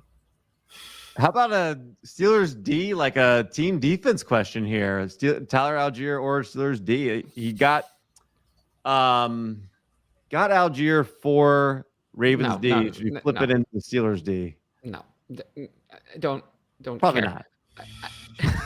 Stop playing. I haven't had a Dynasty I never DST question. I know, me neither. Ever. That's why I love Stop playing Dynasty leagues with DST. DST doesn't make any sense in Dynasty. It's silly. If you want to have defense in your Dynasty league, play IDP. I can't help you. I can't help you with IDP. I dislike it, but play IDP. Get defensive. I don't play IDP. There are people that do, and I see the appeal, but I don't personally play it. So I can't give you any. I can't help you with IDP. I can point you to people that know. So can I. But that's the end of my involvement there. But get Team DST out of your Dynasty. Team DST does not belong in Dynasty. I did a 2.5-hour show with IDP Nation last week talking about the defensive rookies. Did you? I love it. It was a lot of fun. Great show. Patrick Sally, as a contender, would you be comfortable with CMC, Akers, ETN, and Walker as your running back room? Any suggestions on who to move and for what? I'm comfortable with that. I'm good with it. Plenty comfortable with it. Yeah. Yep. Also, Cal, I heard you on another show recently. I listened to this week's Dynasty Game Night. Yeah. I had Trayvon Wesco in my back pocket for the Jets. I would have crushed you guys. I pulled a couple of them out of my pocket there. John Hightower. I had that one. Hightower, yeah, that was the one. Yeah, but I would have missed that. I would have absolutely crushed you guys. Bo in that Bo name was game. Good. He did. I would have taken him down. The challenge. You hear that, Bo? You hear that? I would have taken you down. I won my only appearance on Dynasty Game Night. I won. I crushed Addison on the Steelers. On the Steelers players, Addison still lost. Tyreek's value will increase next year if Dolphins get an upgrade. I don't think there's any chance that Tyreek's value increases, but it really is just his age. Zero chance. Yeah, zero chance. He's already 28. He's not going to increase going from 28 to 29. So, nope. Could he get more fantasy points the next year? Sure, but that's a different question. The same thing. Yeah, no chance. Jalen Waddle's also still there and not going anywhere. So, no. That's right. Hey guys, how do you see McLaurin resigning affecting Dotson's Already value? We answered talked a little that bit about one. this Yes, already. we did. Yes, Already answered it. Wide receiver Trogdor 36 to 41. Trogdor, please, if you're on Twitter, go follow me on Twitter. I just love the dadgum name, so I totally get it. I know where it comes from. I do know who Trogdor is, so Okay. I will pass the message along. Yeah, for And sure. Follow me on Twitter. I love the name, and you've got the doodle. I love it. I just love it. Find me, go on YouTube and search Tyler the Fantasy Creator. You will find my short 60-second video on this, and it would make me very happy if you subscribe to that channel. Just as happy as Addison is when you like these videos. Sounds Lamb clarifying. Just in other words, what happens if with a supposedly 23 class? But the thing is, like, this can happen with any class where somebody could stay for any reason, whether it's NIL or whatever. Right. But it just pushes more value to the next season. I don't know that it. I don't know that I'm doing anything different on the maybe that could happen. Yeah, I'm not changing anything. Pato, Sleeper Stash, Terrace Marshall, Cade Otton, Velus Jones, or Tommy Trimble. I got one name there. Terrence, Cade Otton's the only one I have really any interest Terrace in. Marshall. You're gonna see an article from me about Terrace Marshall very soon. I think it's Marshall for me too, only because I feel like he's the only one that I can see out of this that you're like excited to have on your roster, like on his best case scenario. Like if he reaches his top range of outcomes, I don't know if Cade Otton is ever going to be like a. Well, once you get outside of the top 4 or 5 tight ends, no one cares anyway, but that doesn't mean there's not a little bit of value to be gleaned there. But he's the only name on this list that, like, I don't see it with Terrace Marshall, but I will gladly read the article and hope you can change my mind, but I just don't see it with Terrace Marshall. To be fair, I did say in the article that I hated Terrace Marshall, but that I like ADPs, not just players. That's fair. That's fair. Really, I don't want to spoil too much of the article. Also, for sure. there's a link to the Terry McLaurin short, and that's my YouTube channel. So go find it. Really Truther tells us we rock, you rock. Really Truther, appreciate it. Also in a vacuum on a 12-team Superflex PPR contender, what are you sending for AJ Brown? Seen some very cheap deals for him lately. I would love to trade for AJ Brown. Yeah, I'd like to know what you mean by cheap deals. I'm interested in that. Can you, Cal? Do you have we've got a trade? You have the trade finder up? DynastyLeagueFootball.com, which everyone should go check out. The Betsperts Bundle, where you can get access to DLF 4for4, Fantasy Life, and Betsperts, all for a great low price of $99.99 per year. Trade Finder is one of those tools that you can use all the time to help assist with stuff like this. A very underrated, underused tool. Cal's been using it throughout the show, so if you're not already a subscriber, that's one of the things you can use throughout the season, not to mention the team import function. I use it in my articles. For sure, I do too. Okay, boy, these are all over the map. AJ Brown or Stephon Diggs? So easily AJ Brown. Yeah. AJ Brown. That has a lot of he's in big deals. Okay, AJ Brown and Kareem Hunt or Elijah Mitchell and Gabe Davis. Wow. I don't need Kareem Hunt. Right. Kareem Hunt could be on the other side. I would still take AJ Brown. Yeah, me too. Agreed. Trying to find one. Okay, AJ Brown or Ramondre Stevenson, Michael Gallup, and Terry McLaurin. None of these are very close. Yeah, AJ Brown. Come on. You might be right. I mean, it might be time to go try to get AJ Brown. Oh, it is. Yeah, obviously. Yeah, I'm seeing some deals there that are really really eyebrow raising. So as soon as I log off of here, I'm gonna go make some offers. Do it. I'm gonna go make offers for Devonta Smith. Yeah, don't do that. Of course you are. You screenshot me in the DMs. I want to see it. Older wide receiver questions for Dynasty. Here we go. Stephon Diggs or Devontae Adams? Stephon Diggs. I'm going with Diggs there too. Yeah. Debo or Tyreek Hill? Debo. Debo's not an older wide receiver. No, he's not older. He's 26. Well, let me finish that. Adams or Cup? Cup, easily. Cup. Yeah, Cup. All right. Kid Coop, 8-man league, start 8, have the 102, 106, and 202. Need difference makers to get into my starting lineup by 2023. Assuming no trades, who would you be looking at in those spots? I mean, I would take Walker at 102, and then whoever falls at the other spots, take best player available. I mean, I have my rankings on. So 106 would be like Treylon Burks or possibly Drake London there. 202. 110 though. Yeah, that would be the 110. 8-man league. I wouldn't, I just take the best player available at each spot. I mean, 110 for me right now is James Cook, but I'm fine with that. Yeah, best player available is it's always what you do. Right move there. Let's see. Dallas Goedert or Pat Freiermuth? Dallas Goedert. Goedert. Closer than it was, but still Dallas Goedert. Yeah, I like Freiermuth, but it's Goedert. Schultz or Goddard? Long-term Goddard, short-term Schultz. I'll take Goddard. Calvin was not here last week. He don't know the map at PC. I drafted Addison had a lot of commentary on this. Wow. 3 players in 15 rounds. We talked through all of this. It was actually kind of a cool segment, but yeah, we don't need to go through it again. All right. I don't know what this refers to. This is just telling me his league settings. Okay, cool. Oh my God, there's more. Randy, wait. Am I contender or pretender? 14-team PPR. He's got Hurts, Zach Wilson, Wentz, Mariota, his running backs, JT, Damian Harris, Brian Robinson, Algier. Wide receivers has Elijah Moore, Drake London, J-Mo Dotson, tight ends Pitts. This is a contender. In a 14-team, this is a contender. Quarterback is a little weak, but it's a 14-team, you're going to have a weakness somewhere. So I would say this is a contender. Yeah, I think this is a good squad to roll out. Chase, I mean, this is a contender. Oh, I missed Chase. Oh, gosh. Okay. Yeah, you missed that one. Yeah. This is definitely a contender. Then yes, absolutely. You're doing great. Yeah.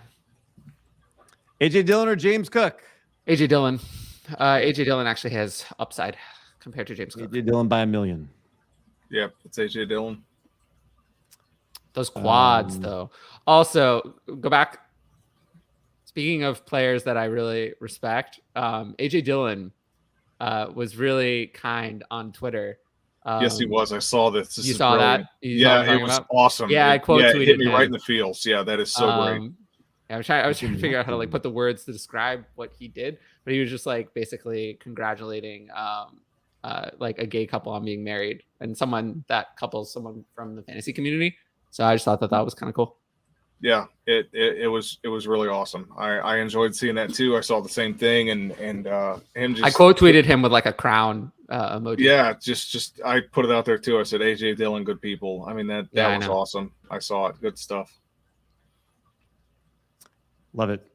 Let's see, Michael Carter or Isaiah Spiller? Ooh, I have these two ranked pretty close. I'm actually going to go with Spiller here. I have Carter ranked higher, but I don't like that. Carter is a better player, but to kind of get into why is the Chargers have been they don't want Eckler running 200 plus times. They don't. They want him to be used in the passing game. They want to get some longevity out of him. They did not want to thrust him into that role, but the last 2 draft picks they've had just haven't panned out. They're looking for that guy that can assist between the tackles, that can assist in goal line situations. And so for that reason, I think Spiller's going to have some immediate value, and I think he can contribute in that fashion. The passing game, the passing down stuff is locked up. That's Eckler. Yeah. So I think Spiller does have an opportunity here. It's about what he can do with it, because we saw that from Larry Roundtree. We saw it from, what's his face from the year before? Joshua Fumble. Yeah, Joshua Fumble. That's good enough. So yeah, I think Spiller might have a shot here. And Cal, do you remember the year before, even right? Cal, do you remember how much time we spent discussing Larry Roundtree, Joshua Fumble, and Justin Jackson? Do you remember how dismissive I was of all of that? Larry Roundtree was a 1% athlete in the NFL. I thought he had a good opportunity. Yeah, I hated that draft pick when it happened. I mean, obviously I'm invested. Oh yeah, And you're Chargers fan. so when I saw that draft pick, I'm like, Aw, you've got to be damn. kidding me. I'd have taken anybody but Larry Roundtree there. But yeah, the Spiller one I actually kind of liked where they got him. You know, he slipped was a down good the boards value. quite a bit. Yeah, I think it was a good value pick, and I think he can fill that role better than anybody they've drafted over the last couple of seasons. So I'm giving Spiller the slight edge here based on perceived opportunity. Larry Roundtree, his speed score is the 9th percentile. His birth score, the 5th percentile. That means like the 5th best, right? No, like 95% of all running backs are scoring higher than him. No, that's not so good then. I don't know. Not so good there. Not Mr. so Roundtree. good. I mean, Larry, if you're listening, and I know you're a big time fan of what we do here, so Roundtree, Hey, if you're he had listening, listened last summer, he would have been a big fan of my work. He would have really liked my work on this show if he listened last summer. just saying congrats on making it to the NFL and Yeah. save your money. That's all I'm saying. But yes, I like Spiller, and I think you're like similar situations. Like, I guess both are probably just handcuffs. Yeah, I'd rather have Michael Carter because they're both picked in the 4th round, and I know already that Michael Carter's good in the NFL. Yeah. Whereas Isaiah Spiller, I don't know. He could be bad. Would you send a random third for Gronk in a very high tight end premium league? No, I actually think Gronk is done. I really do. I think he's done. He's not coming back again. Yeah, I think He might, but I'm still not doing this. Khalil Herbert or Kenneth Gainwell? Khalil Herbert. Yeah, I kind of lean Herbert there too. I want to say Gainwell because I like Gainwell a lot coming in last year.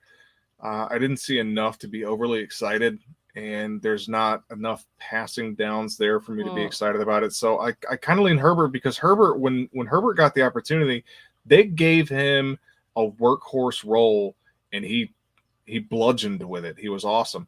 So I'm giving the edge to Herbert. It's funny because the ADP has Gainwell 20 spots higher, and I have Herbert 20 spots higher.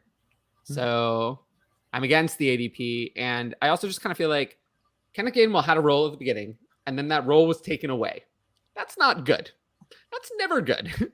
That's as a rookie running back, that's like a death sentence. So yeah, in fact, now that you say that, if I remember correctly, because I was doing a lot of DFS stuff last season, I think there was a couple weeks there where he was just declared inactive. He was just a healthy scratch for no good. I'm not sure, but I mean, he has 16 games played, so at most there was 1 week, but you might be thinking of the one. Yeah. But yeah, he had he had like a decent snap share for the first 3 weeks. He was like in the 30s, and then he didn't really over the last 3. There was a period he had that scratch, and then he was less than 20% for 4 out of 5 weeks. And then, he finally saw some playing time in the last game of the season where they were resting their starters. So, right. Yeah, he was kind of phased out over the year, which is just not a good sign. I'll take Khalil Herbert just in case. I'm taking Herbert there too. JJ and 24 second or Garrett Wilson. Yeah, Justin Jefferson. Sorry. Garrett Wilson, AJ Dillon, late 23 first and 23 second. Yeah, it's just not enough for Justin Jefferson. This is all good, but it's just not enough. There's a first missing on that side. Right. I agree. Devin Singletary or Ramondre Stevenson? It's close. I'll lean Ramondre Stevenson because I feel like I know what Devin Singletary is and it's not what I want. But to be fair, when he was given all the work, he was good, but they don't want to do that. We know they don't want to do that. And I don't think they'll ever do that unless literally everyone else is unavailable. So, yeah, I'll go Ramondre Stevenson. Yeah, I'm going Ramondre there too. Any thoughts on DeAndre Hopkins? No, I'm just not interested in DeAndre Hopkins. He's already 30. Like, right. He can actually have him ranked above his ADP. So it's not, he's 94th overall already. So people are not interested in DeAndre Hopkins anyway. But I'm not really interested either. I don't see the point. It's going to be a 6-game suspension and then we'll see what happens. But it's just not, I don't feel like I need to catch the falling knife. 12-team Superflex. Basically, would you take Pickett or Olave? in looks. They're almost identical to me. But in a vacuum, I'd take Pickett. If I had to choose. I'd probably take Olave here because it's a 4-point. If it was 6-point, I'd probably take Pickett. I think that 2-point touchdown differential is going to be enough to sway me more towards Olave. So that's kind of the defining thing there for me. Otherwise, it's really Doesn't close. change it for me because the half-point PPR removes point from receivers, so kind of doesn't change my ranks. I'll take Pickett. Robinson or I was gonna say Devery Henderson. Boy, that's a blast from the past. Yeah. So welcome to amnesia. Reports, Holy so the smokes. reports out of Washington are that Brian Robinson is a serious threat to Antonio Gibson's work. Now, I don't think that Brian Robinson is going to overtake Antonio Gibson, but I think Brian Robinson is going to get more work than people think. And we'll see what happens long term. Darrell Henderson, Cam Akers is apparently 100% healthy and fully participating in all activities, and he looks like his old self. That's what I've heard. Darrell Henderson is, of course, injured and not participating in anything because why would he ever be participating? So I'll go with Brian Robinson. It's really not close to me. Yeah, I'm probably taking Robinson there too for the upside of the unknown versus Henderson. Exactly. I was going to say that. Yeah, which is what I mean. We know what he is. Healthy is just a pre-injured condition. So well, Henderson is also just a guy. He's really just not. He's nothing special. Yeah, they've made it very clear they don't want to give him a full workload ever. They like Michelle better. Yeah, so yeah, I'm taking Robinson there for the unknown upside. Algier or Madison? Madison. Algier. Gordon or Penny? Penny. Talk about falling on a knife. I know. Probably Penny. I mean, that's a tough one. Probably Penny. I can't get anything. I have one share of Penny I'm trying so hard to get rid of, and I can't get anything. Penny just because you saw he was the RB1 over the last 6 weeks. Maybe somehow that happens again. Tyler, Gordon for you, Gibson or Saquon Barkley? Barkley. It's not Gibson. Gibson is trending in a very dangerous area. I mean, I have Gibson in redraft. He's down at RB20, and that might be too high. He's going to continue to move down if we keep hearing what we're hearing. It's not good. I'll take Barkley. Barkley looks pretty jacked right now. Yeah, but it won't help if his knees and ankles don't hold up. So you guys see my tweet about Barkley the other day? Yeah, everybody saw the picture that went around. I saw the picture. Yeah, I posted that same picture next to a picture of comic book version of Juggernaut. Oh my god, I love it. So yeah, I'm taking Juggernaut. Frank Castle just followed me on or subscribed to me on YouTube. Awesome. Nice. That's the Punisher. What should I ask? Yeah, it is. Yeah. For anyone who doesn't that one, I knew. Yeah. What should I ask on top of Carr to move off of Trey Lance? A lot. Don't do that. Don't Mitchell. do that. Yeah, don't move down from Lance to Carr. I'm not recommending that. Yeah, I would stick with what you got there. Yeah. Especially in a super flex where you can. I mean, if I could get like Carr and DJ Moore for Lance, I would do it. But not me. I would need more. I would do that. But that's the kind of deal I want. I like to leverage quarterbacks like that, like Trey Lance or any of these rushing quarterbacks. I like to leverage them by having someone that's more of a pocket passer. So you've got floor, you've got upside, and then you've got like kind of a safety valve in the QB too. So yeah, I would stick with Lance there. Spiller's impact this year. We talked a little bit about him already. Taking him at 104 is crazy. So yeah, I wouldn't take him can't really close to there. Yeah, definitely don't do that. Crazy. Yeah, don't do that. Let's see. Past round 20 in a 12-team super flex. This for me. This is just sign up for my Patreon. The list tough will question. tell you. Yeah, because the list will tell you who to sign to draft. Like I could just name somebody, but like it's not like I have. This is why I have my Patreon because these questions are harder.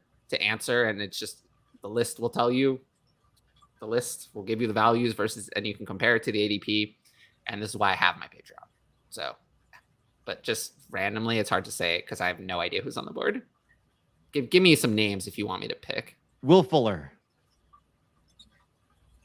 Why not?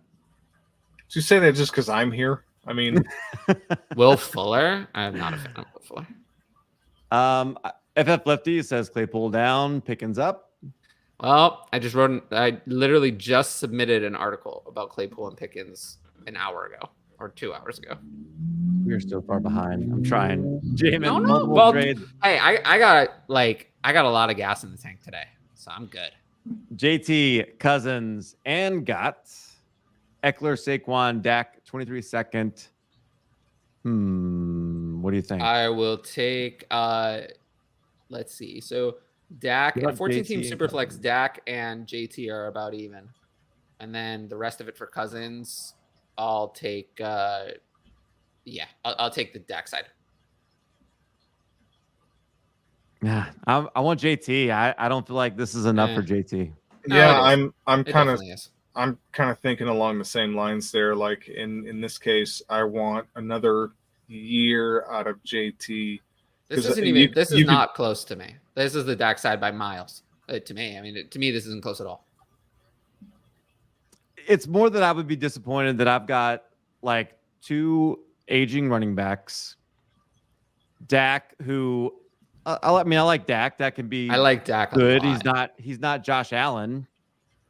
No, but in a 14-team Superflex, I'm not sure that I would draft JT ahead of Dak. 23-second. I just don't know that I'd be happy about this because, yeah.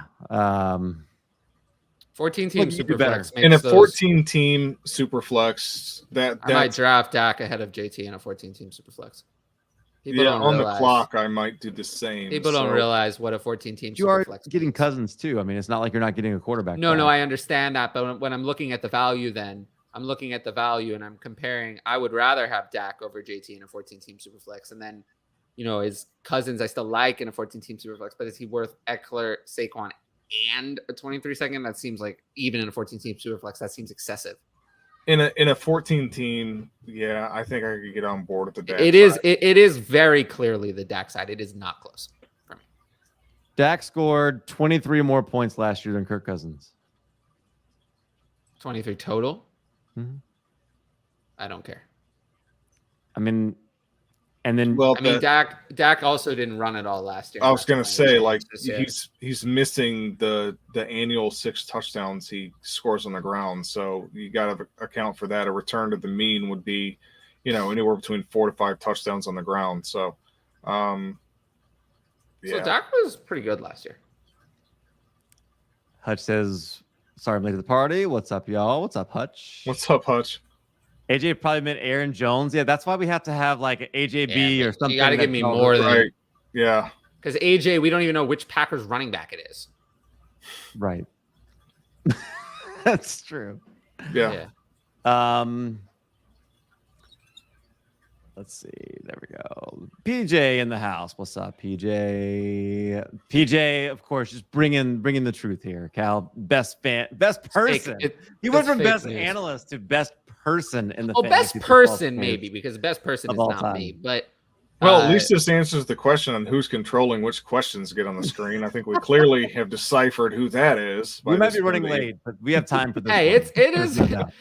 On my show, I control the questions, but on this one, I don't. Nicholas wants to know if you should sell K-Dot, not the news. Trade him for Komet. Yes, trade him for Komet. Yes. Yeah, I'd be on board with that. If you can swap him right now for Komet, go get him. I learned this from the Jacob Harris lesson, that these random 4th-round tight ends who get hyped don't always actually become a real thing. So we'll see. But take Komet, of course. Komet had 93 targets last year. Yeah. Yes, you did something. Would you trade Tyreek Hill and Allen Robinson for Higgins in a third or some throw-in? Yeah, I'll take Higgins there. Assuming it's T and not Richard. Well, it had better be. But I'll take Higgins there. And Allen Robinson is not a player that I want at all. Yeah, I want the Higgins side there as well. I don't know the rest of this question, Nick. I'm sorry. Oh, wait, here we go. Yeah. 10-man super flex. I'm in a rebuild. I offered someone Aaron Jones and pick 204 for J.K. Dobbins, and the Dobbins owner made it out to be the worst trade offer in history. Is this a bad offer? No, it's not a bad offer, but I wouldn't accept it. I wouldn't accept it, but that doesn't mean it's a bad offer. Right. There are worse things. I've definitely gotten worse trade offers. Yeah, this is not the worst trade offer in history. Yeah. I bet if you put this in the trade analyzer, it would be pretty fair. But I don't think it's fair, but not a bad offer. Next. I wouldn't worry about somebody telling you it's the worst offer. Yeah, I wouldn't worry about that. Honestly, some people would say that no matter what. I remember on Twitter, I don't remember who it was, but I remember on Twitter somebody saying they sent the offer. The person said it was the worst offer. They were so offended. They misread which side was which. Yeah. And then still didn't want the trade when they figured it out. Right. Yeah. That sounds about right. But yeah, no, bring your bad offers to this forum, and I will trash them if necessary. Ooh, what's the earliest you would draft Deshaun Watson in a startup draft? You're playing productive struggle. My favorite question. You know, I can actually give some clarity on this. Let me pull it up. I'm going to grab my phone here because while you're doing that, I did a long discussion about Deshaun Watson on my show yesterday. It was almost 10 minutes uninterrupted, where I was not interrupted and I kept going and going and going. So you can go back and watch that. It's like at the 1.5 hour mark of my show yesterday. But basically, that was before today's hearing where Deshaun Watson met with, he had his hearing with the disciplinary officer, Sue L. Robinson. So she started hearing the case today, and we know that the NFL is asking for an indefinite suspension, which may or may not happen. But if it does happen, then it would be like Deshaun Watson is not an NFL player. And then he'll ask for reinstatement at the commissioner's earliest convenience, which could be, again, whenever Roger Goodell feels like reinstating him, which who knows when that's going to be. So, yeah, I would not draft Deshaun Watson, because if we get into a situation where he's reinstated at Goodell's convenience, that could be never. So I would not, because you saw how long it took Josh Gordon to be reinstated, right? When it was up to Goodell, and that was for marijuana. So if you leave this up to Goodell's earliest convenience, it could be just who knows how many years. So I don't want it. I'm just not going to draft Deshaun Watson. I'll let him be someone else's problem. There are other good players to draft. I don't have to draft him. In a 12-team Superflex content creator startup that is still ongoing. In fact, I'm on the clock. So if anybody from that league is listening, this is why I haven't made my pick. Anyway, Watson went pick 5-9. Oh, 5-9. I would not even be close to touching him at that point. So that league went heavy quarterback, and it went heavy on quarterback quick. So I could sit down and figure out QB what he went, but it was pretty quarterback heavy up front. Yeah, like Zach Wilson would have to be gone for me to consider it. Like, you know what it's time for? Yeah, we got it's our weekly sirens. Yeah. Notice how neither one of us had to ask where those noises were coming from. Yeah, our weekly sirens. Also, I just got a trade offer, but I'm not gonna take it. Oh, what is it? I got offered a 2024 second and fourth for my Alec Pierce. I'm not gonna take that. I'm gonna be a hard ass. Yeah, I'm too far away. Alex Pierce, yeah. I like Alec Pierce actually. So do I. 14 teamer. Do you want Dobbins or Gibson in a 25 first? You know, actually, I'll take Gibson in a 25 first, because first always hold value, and I'm really not a fan of Dobbins, so I'll take the promise of a loan later on that we know a first will be good eventually. So as weird as this is, I actually will take Gibson in a 25 first over Dobbins. I certainly would never trade my first away. I would never do this trade in the other direction. I don't really like Dobbins. So yeah, I'll take Gibson in a 25 first, even though that kind of seems weird. I will do that in this case.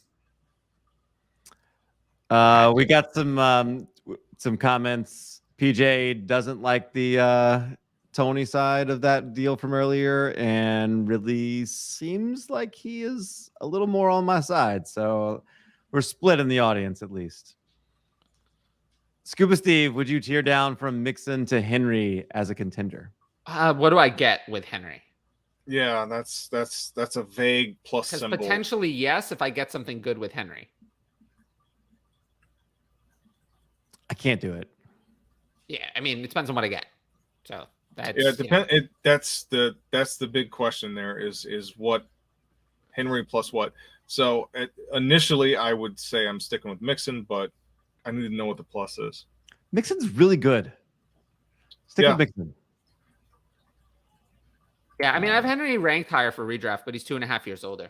So right, and he's got a lot more miles on the tires. There's a lot of miles on him, though. I mean, it's not like I believe Mixon can't. Well, I mean, I can look it up, but I would not be surprised if Mixon had more NFL carries than Henry. Let's see. No, Henry has more. Yeah, there's no way. I think it's more than I thought. Yeah, I think it's by a considerable margin too, because Mixon has more targets. Henry doesn't offer anything in the passing game, whereas Mixon does, so he gets split out of some. So JT, Amari Cooper, 23 second, or Lamb, Barkley in a first in 23. Lamb, Barkley in the first.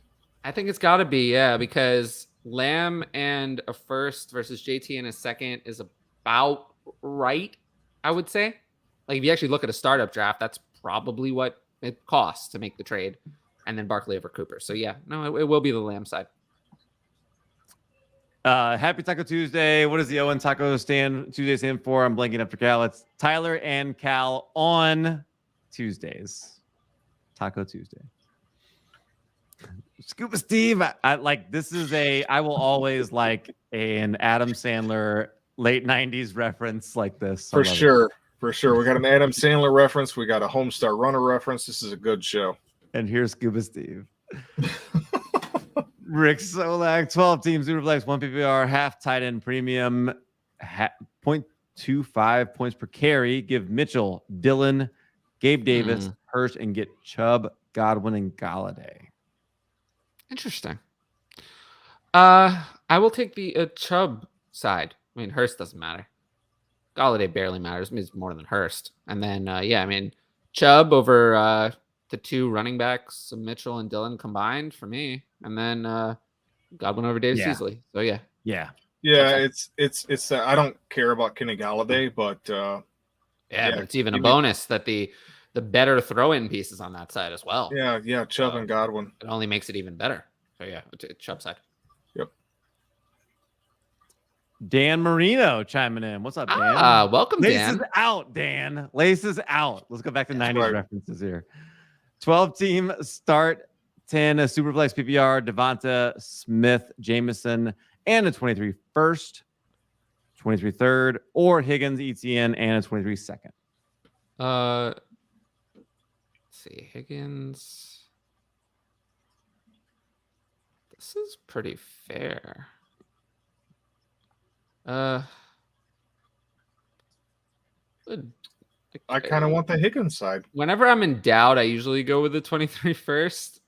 But that was my big hang up. Choose the Devonta Smith side, Carp. I'll go with the other side. Yeah, I'm going with Higgins, ETN, and the 23 second. Yeah. 12 teams, Superflex PPR, start 13. Wow, that's a lot of starters. DK or Sky Moore and a 23 first. Not DK. Still. I still want to hold on to DK there. Yeah, DK. When are we done holding Jordan Love and Dynasty Superflex? Honestly, it's to just flat out cut Jordan Love. We're probably a while from now. Like, he was drafted with a first round pick. I can't imagine that I'm going to. He's never had a chance, so he hasn't had a chance to fail. So we're nowhere near the point where I would just flat out cut Jordan Love. And again, I think we referenced this earlier. Assuming you've got a taxi squad, you plunk them on your taxi squad and just leave them there. Yeah, because you could get nowhere near cutting Jordan Love. If he gets any starts, you could. If you pull them off a taxi for the one game last year, shame on you. But I guess if you had to, but just plunk them and leave them. You got to hold for now. Yeah. Geez, Nicholas, the whole show is going to be answering your questions for hours. Just about. It's kind of right. Ja Webb from the past. You were right.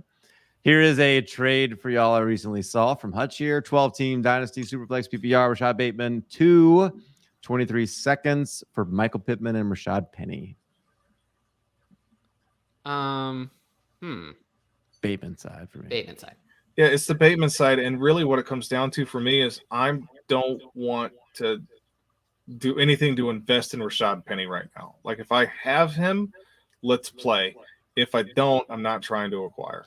Yeah, I mean, I have Pittman over Bateman, but not by two. I mean, either one of those seconds is worth significantly more than Penny, and then the other one, right? Probably really bridges the gap between Bateman and Pittman almost equally to me. So yeah, so take that side. Penny's where you lose the value here, Hutch. So go with the Bateman side. Missed BJ last week in his questions. Who does he play for? Jake Funk. I'm pretty sure still the Rams, right? I think. Yes. All right. I think it's the first one I've gotten to this. We did miss you. It was weird doing a 2-person show. It'd been a while. Yeah, it was fun. Okay, took over a clear rebuild. Could drop my whole bench, tax squad, and one flex and be okay with it. I have the 101.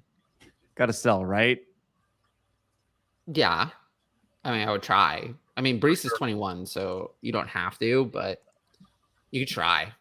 Yeah, I think you're fine taking Brees here, not selling unless you can try to sell him if it's super flex. You can try to sell him for Trevor Lawrence or Trey Lance plus, but that's I've seen that occasionally. So you can try that. Yeah, I would try to sell too. I'd put some feelers out there, see what you can get. You can always try. I mean, can you get AJ Brown plus, CeeDee Lamb plus? Maybe CeeDee Lamb plus might be a good one to try. CeeDee Lamb plus would be I think that'd be a good stick. I'd try it. At the very least, try it. If it doesn't work, it doesn't work, right? I mean, yeah, and you know what you're getting in Brees, so yeah, I'm with you on that. It's worth a shot. All right. 102 or Stephon Diggs? Actually, I'm going to stick with Stephon Diggs. Yeah, I don't think it's enough. I think Diggs is worth more. Yeah, I'm keeping Diggs there too for the 102. Yeah, you know what you've got.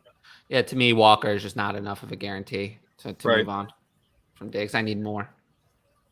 Yeah, and I think I'd rather try to target the 104 or something and try to get something else more. I feel like targeting the 102 is actually the wrong move with Stephon Diggs. I try to get because you're more likely to get an additional piece with the 104 than you are with the 102. I think that now that you say that, I think that would be a better move. It might be smarter, more tactical. Because I have Walker, Wilson, and London is very similar in value. Could you switch? Like, I think the way he's phrasing the question is if, like, hey, I'm stacked at wide receiver, but I'm not like Chase Debo are great. Elijah Moore could be for sure. Could you flip this and maybe try to get like Kareem Hunt for Cooper? Like, if you're worried about your running back position, like just try to switch it up and get rid of Cooper instead of Diggs? Well, you could I would try to get rid of Cooper anyway, though. I mean, I would try to get rid of Cooper no matter what else I was doing. Getting rid of Cooper would be a priority for me. So yes, I would be trying to get rid of Cooper, but that's more just general Connor or something. You know what I mean? Like, I don't want to try to get rid of. No, I don't want James Conner. I'm just saying I just want to get rid of Cooper either. I don't want Cooper at all. Like, period. I just want to get rid of him. I see where the guy's coming from. Is what I'm saying. But yeah, I would lean that side too and try to keep Diggs and see if you could move Cooper for something that you could turn into another pick. There, I don't want to. Yeah, I don't have enough faith that Kenneth Walker is going to be that guy. So, I Diggs. In other words, Cooper and Walker or Diggs and Connor. You'd want Diggs and Connor. Right. Yeah, I guess. Patrick, would you trade away Godwin or Judy for Drake London? I would trade Judy for London. If you could trade Judy for London, I'd probably do that. I'd probably hold on to Godwin. So I think we're all in lockstep on that one. Not Judy. Judy can go. Yeah, he can go away. 23 first or Eckler? It's Eckler. I mean, Eckler is worth more than that. If you're trading away Eckler, I would implore you to try to do better. If you're a contender for him, I tried to trade away Eckler and I couldn't get Tua. It's hard. It's hard. You're not going to get two. I would try to get a first. No, Tua. Tagovailoa.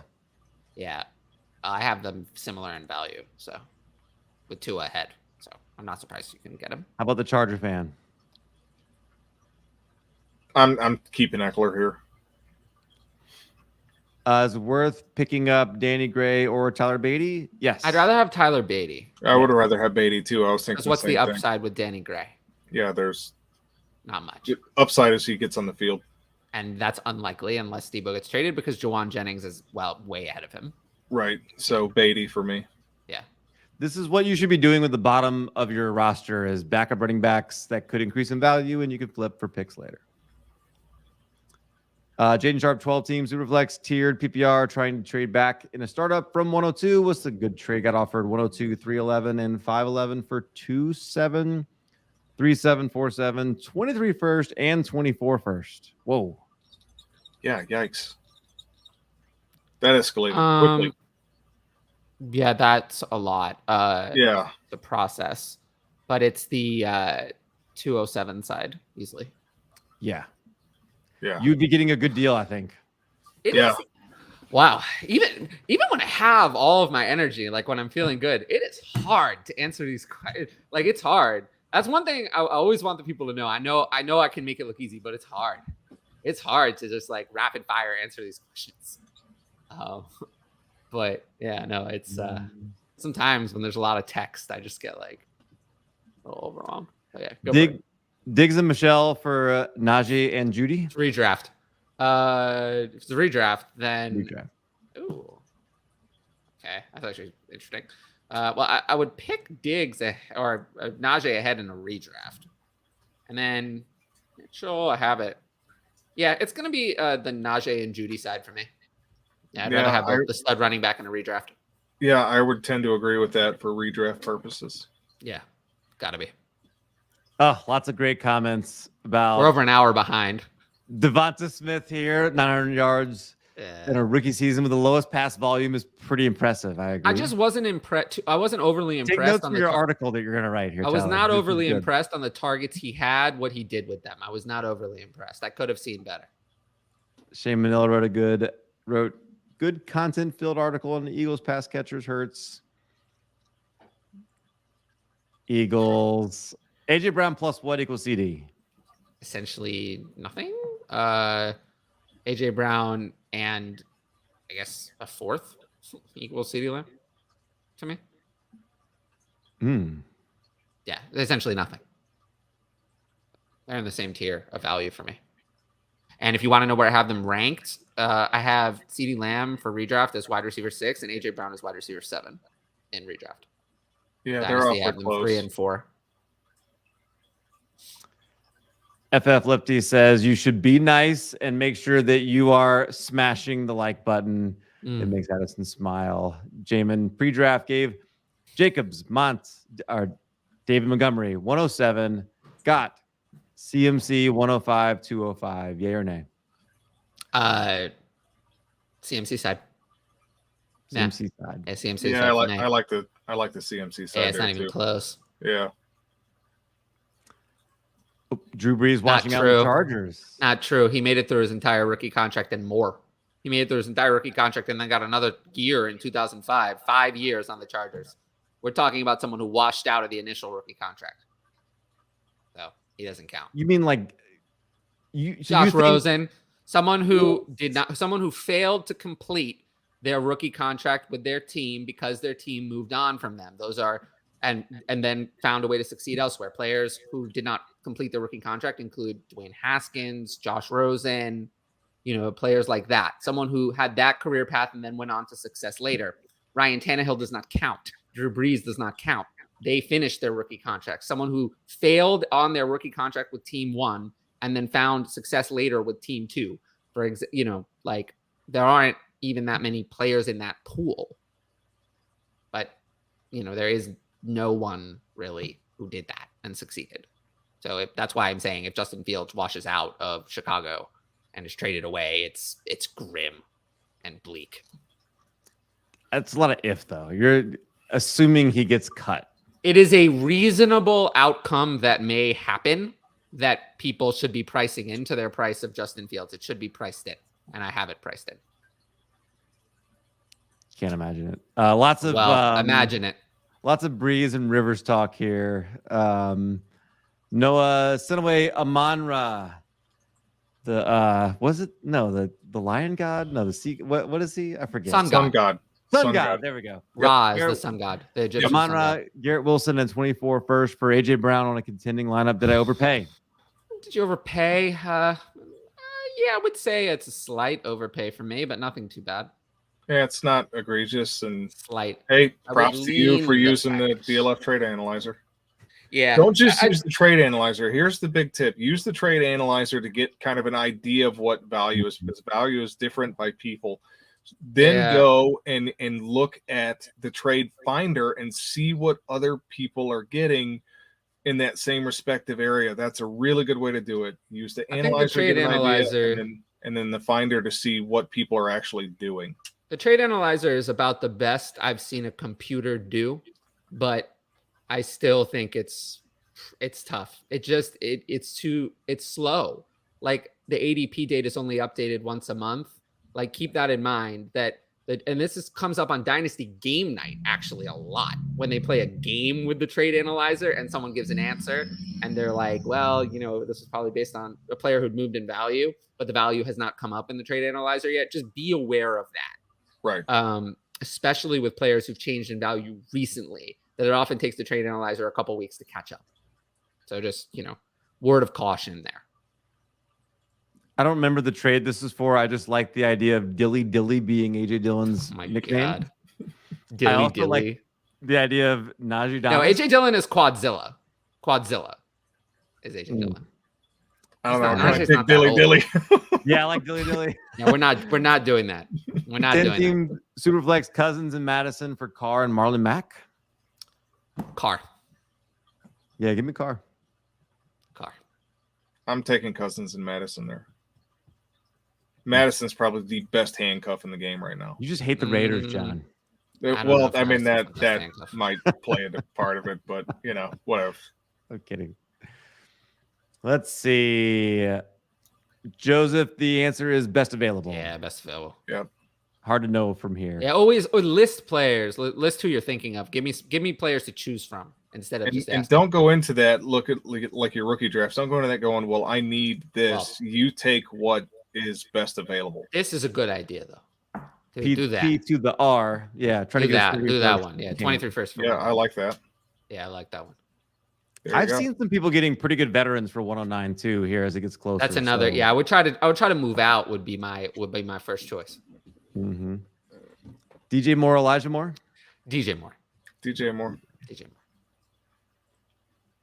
Buck says small trade sent Daryl Henderson and Rondale Moore for Greg Dulcich, 2 23 thirds, a 24 third, and 2 fifths. I guess I'll take the Rondale Moore side just in case. But yeah, whatever. It's a whole lot of nothing on the other side. That's a lot of ancillary later on stuff that you've got to hope one of those things hits. Rondale Moore's going to have 6 weeks to show something. So right. Yeah, I'm going to lean the Henderson side there too. Henderson Moore. Nick wants to trade Cup, maybe.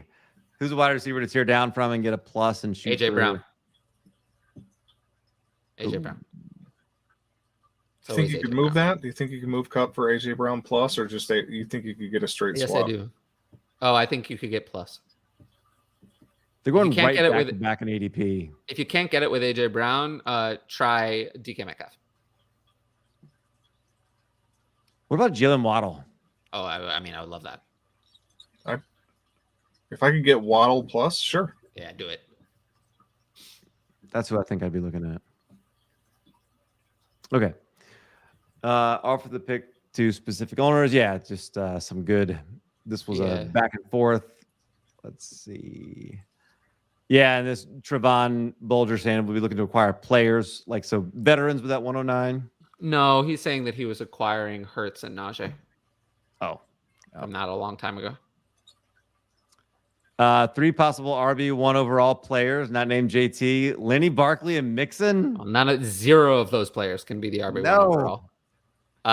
No, there are really 7 players who can be the RB1. Taylor, and then McCaffrey, Eckler, Najee Harris, Derrick Henry, Dalvin Cook, and DeAndre Swift. Those are the 7. So if I had to pick 3 not named JT, it's McCaffrey, Eckler, and probably Dalvin Cook actually has the next highest in the range of outcomes. High end of the passing game. Yeah. Yeah. It's hard for Derrick Henry to actually be the RB1. He has to score 25 touchdowns, which is he could do. But. Catching up. Traded 12-team Superflex PPR, traded London for Jameson Williams and Juju during the rookie draft, and then traded Juju and a third for Mooney. Still questioning myself a little in the. I think there's. Yeah, I'd rather have London over Jameson Williams and Juju Smith Pooster. We don't want that one. And then Juju and a third for Mooney. I'm fine with that one. That's about even. Probably lean Mooney. But yeah, no, I would have kept London. I probably would have kept London, but I'm a really big Jameson Williams guy. I'd be a bigger Jameson Williams guy if he had a quarterback. I'm souring on him slightly, and I'm becoming more in on London. Yeah, I'm hearing some stuff about work ethic and recovery and stuff I'm hearing like that. those things too. Yeah, that's kind of bothering me, but he's dropped a little bit in my rankings. Yeah. So I think not as high as he was. It's tough. So yeah, I'd probably take Drake London there. London, I trust more. Ooh, Gavin, 16 teams, Superflex, Lamar, David Njoku, Chris Evans. Rest of the question doesn't matter. It's Lamar. And 16 team Superflex, it's Lamar. There's no doubt. Yeah, this is not even close. Yeah, agreed. Yeah. Let's see. Oh, that was this is the short video.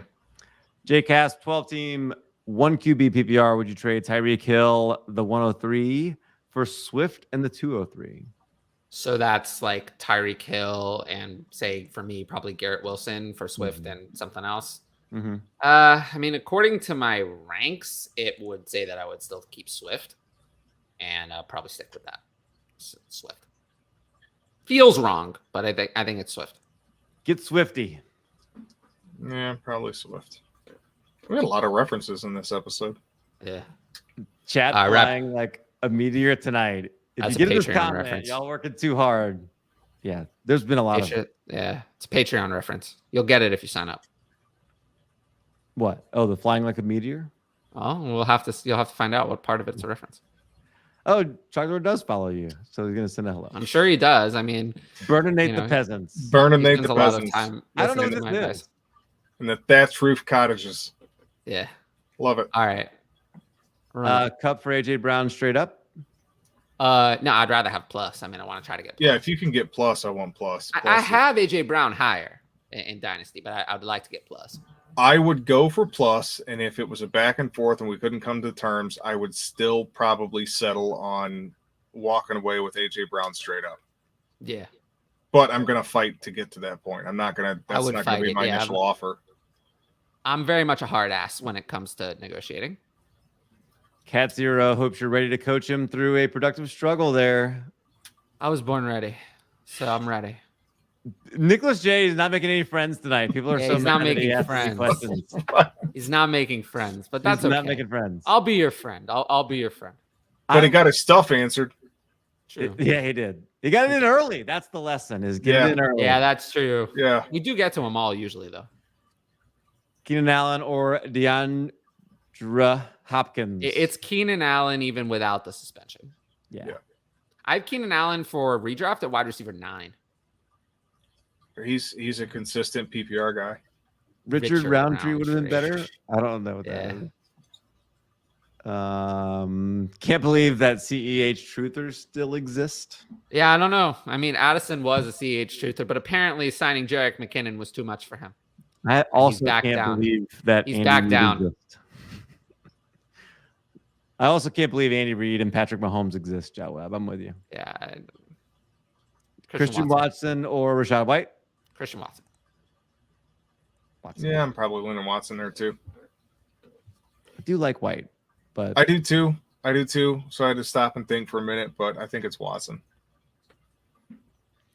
I like Rashad White. I would just David Johnson and that scheme that is basically the same scheme from Arizona. Rashad White was kind of a David Johnson kind of a guy. He has I just the love upside. the idea. I don't know if it's going to happen. Probably not. I don't know if it's going to happen, I but just he love the has idea. potential upside. There is potential for sure. Tino was average, went to Tennessee, and became really good. It's just he got away from the worst coach in the NFL. Yeah, that he was also more, was in Miami for 7 years. Yeah, I don't think. Well, There is nobody. That's what I was trying to tell you. That's why I've limited to my lifetime. There is nobody who washed out on their rookie contract and then became good later. There is nobody. That's why I'll be beyond. That's why I was out on Josh Rosen after he was traded. That's why I will be out on Justin Fields if he's moved in the same way. I won't have any interest. I mean, sure, but I feel like assuming that's going to happen with Fields at this point is. I didn't say I was assuming, but you have to price. Look. The Bears are one of the worst teams in the NFL. They're one of the worst teams. Crazy. What is the Bears over under? What is the Bears over under on their win total? How bad is it? Oh, I haven't even looked. I mean, they're one of the worst. To make their decisions. They're one of the worst teams in the NFL. I mean, 6.5 games. I mean, that is terrible. I mean, that's one of the worst teams in the NFL. So it is very much in the range of outcomes that they could have a top 3 pick. And it's something you have to, if it's in the range of outcomes, it's something you have to factor in. Now, I'm not valuing him there. I still haven't valued, as, at 30th overall in Superflex. That's still decently high. But that prices in a big downward risk. And that's what you have to do. You have to price in the whole range of outcomes. Trevor Lawrence doesn't have washing out after year 2 in his range of outcomes, but Justin Fields does. So you have to price them differently. That's why they're priced differently. That's all. I don't think that's unreasonable. London or Diggs? Diggs. Still Diggs. Kyle Pitts is burner. Ooh, Kyle Pitts. Welcome. The best tight end in football. Yeah, if you know what's good for you, declare yourself a wide receiver. Frank Castle on Daredevil was awesome. Yes, he was. Yeah, I have not seen that. Well, I don't know what this is. You're not making any friends, Nicholas. Chad is roasting you, bro. I like Nicholas's questions. We're getting to all of you guys. We're getting to it. Yeah, don't worry. We got it this time. 12 team Superflex give Justin Herbert and Mike Williams. Easy plus question. a 23 second. Get Kyler Murray and Breece Hall and a 23 third. I hate to pick against one of my favorite players in the NFL, but I'll take Kyler Murray and Breece Hall. Ooh. Can you do it? Can you do it, John? You have to. Come on, man. You have to, though. You know you have to. I know. I'm staring like at the same thing. Like, yeah, I don't. You don't like it, but you have to, and you know that just as well as I do. What if that was a 23 first? That would make it much tougher. But I would. If on the Herbert side, yeah, that would be enough to move me. I'd still take the other side, but that would be a lot tougher. Me too. Okay. Robert, 12-team non-Superflex PPR, traded Andrews, Devonta Smith, AJ Dillon for Goddard, Waddle, Moore. DJ Moore. I mean, if it's Waddle and Moore. Yeah, Waddle and Moore if there's no premium or anything like that. Yeah, it's easily that side. Waddle's worth more than Andrews if there's no premium, and then Moore's worth more than the other two combined, not even with Goddard. So yeah, I'm going with that one too. Oh, back to our JT and Dak conversation. Yeah, so Dak I'm not crazy. Yeah, I'm not JT crazy. at 203. That's the way I would probably draft too, but yeah. Let's see. In a 14-teamer, Yeah, I'm not. I mean, I said I would take Dak at 107 there. I don't think that's crazy. Right. Yeah. So we agree. 12-team Superflex, Tyreek in a 23 second for Allen Robinson, Mike Williams in a third. No, we're not that. No, I like this one. Yeah, take Tyreek there. Take Tyreek there for sure. That's easy one. Too far. Next. Okay, what video games do y'all play? I don't. This is Stefan, I'll play video games when I feel like it, but I don't play a lot of video games. I play a little Call of Duty. I play Final Fantasy 14. Oh, nice. I'm too busy creating content. Games, so I'm too busy creating content for people. I don't have time for video games. Yeah, it's not the people demand more Tyler. They don't have time for me to play video games. Yeah, I don't get to spend the same time that I used to playing games, but when I do have time to sit down and unwind, those are the kind of my go-tos. MLB The Show. Oh, I used to like that one. Yeah. Flowosaurus says probably won't get answered. Shows how Well, much you know. it is getting Flowosaurus. answered. Let's go. That's why you're extinct, dinosaur. No kidding. But all good at Slade. But if I don't think I'm contending in 2022, should I sell Pittman for an early 23 first? Yes. Yeah. Yes. If I can move Pittman for a 23 first, I'll do it. I'll do it. Yeah. Even if it's a mid first. If it's super flex, yeah. Probably I a can get a late quarterback. one, actually. Yeah. Hollywood plus what equals Godwin? Nicholas, you're not making friends here. I'm gonna have to probably cut you like off. a second, but next. No. Next question. What do you think, John? I answered it. Like a second. Next question.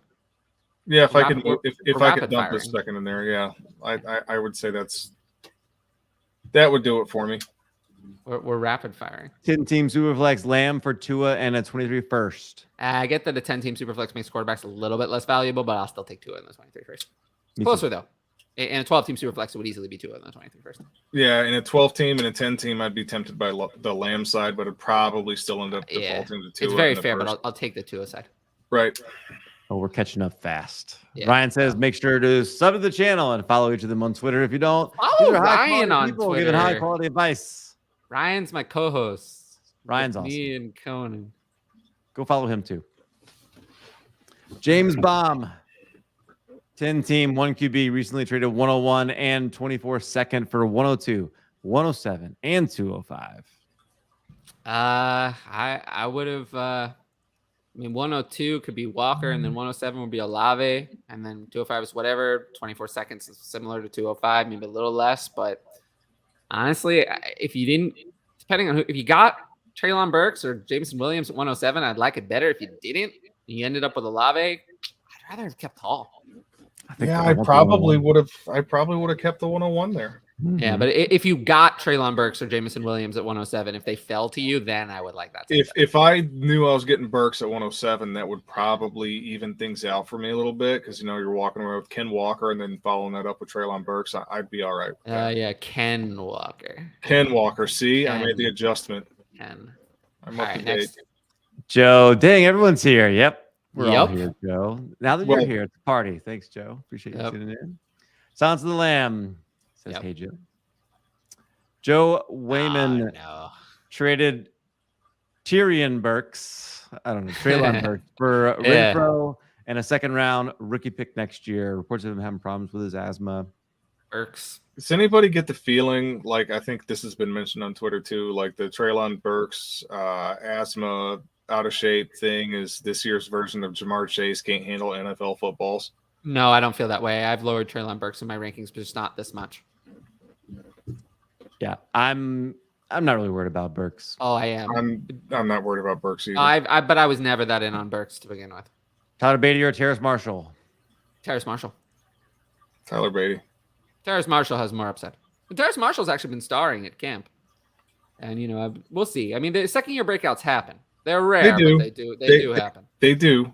I'm not, but you'll know very quickly. I mean, you'll know in the first 2 or 3 weeks. If he doesn't do it, then it's over.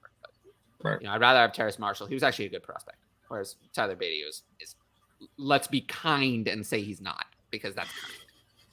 I could say what I wanted to say.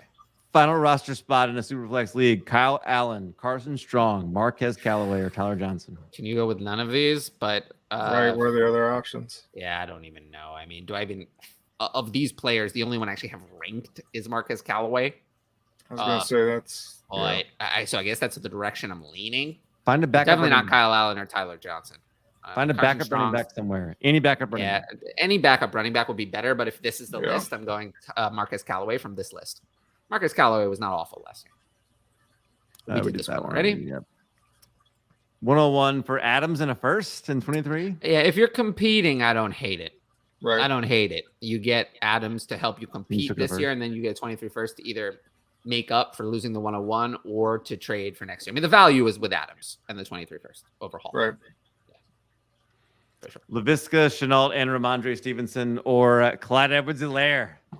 Clyde. LaVisca and Ramondre. Clyde. Ooh. I go I don't Clyde.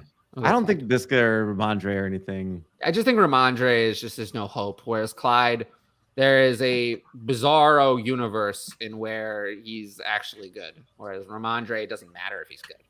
He won't be good for fantasy anyway. Also Visca's seeing nothing. some really good stuff about Visca out of training camp recently. Oh, I mean, Visca is gonna see the another team because there's no room for him. How is he gonna get on the field? I mean, they with the money that they paid Kirk and Zay Jones, and then Marvin Jones is still there. Visca, I think this is like Denzel Mims' hype. We're giving him hype so we can trade him away. I don't buy it for 1 second. They're done with Visca. Maybe not. Dalvin Cook, Gerald Everett, David Njoku, and a fifth for one. No, they're done with Visca. It doesn't mean that Visca's done in the NFL, but they're done with Visca. A 104 and a 23 first. It's the Walker side, easily. It's a bunch of crap. If you can, I would agree with that. If you can get a 23 first back for an aging Dalvin Cook right now, I'd do that. With Walker, it's Walker side easily. With Walker, yeah. Keontae Ingram or Tyler Beatty? Tyler Beatty for me. Beatty. Yeah, Beatty.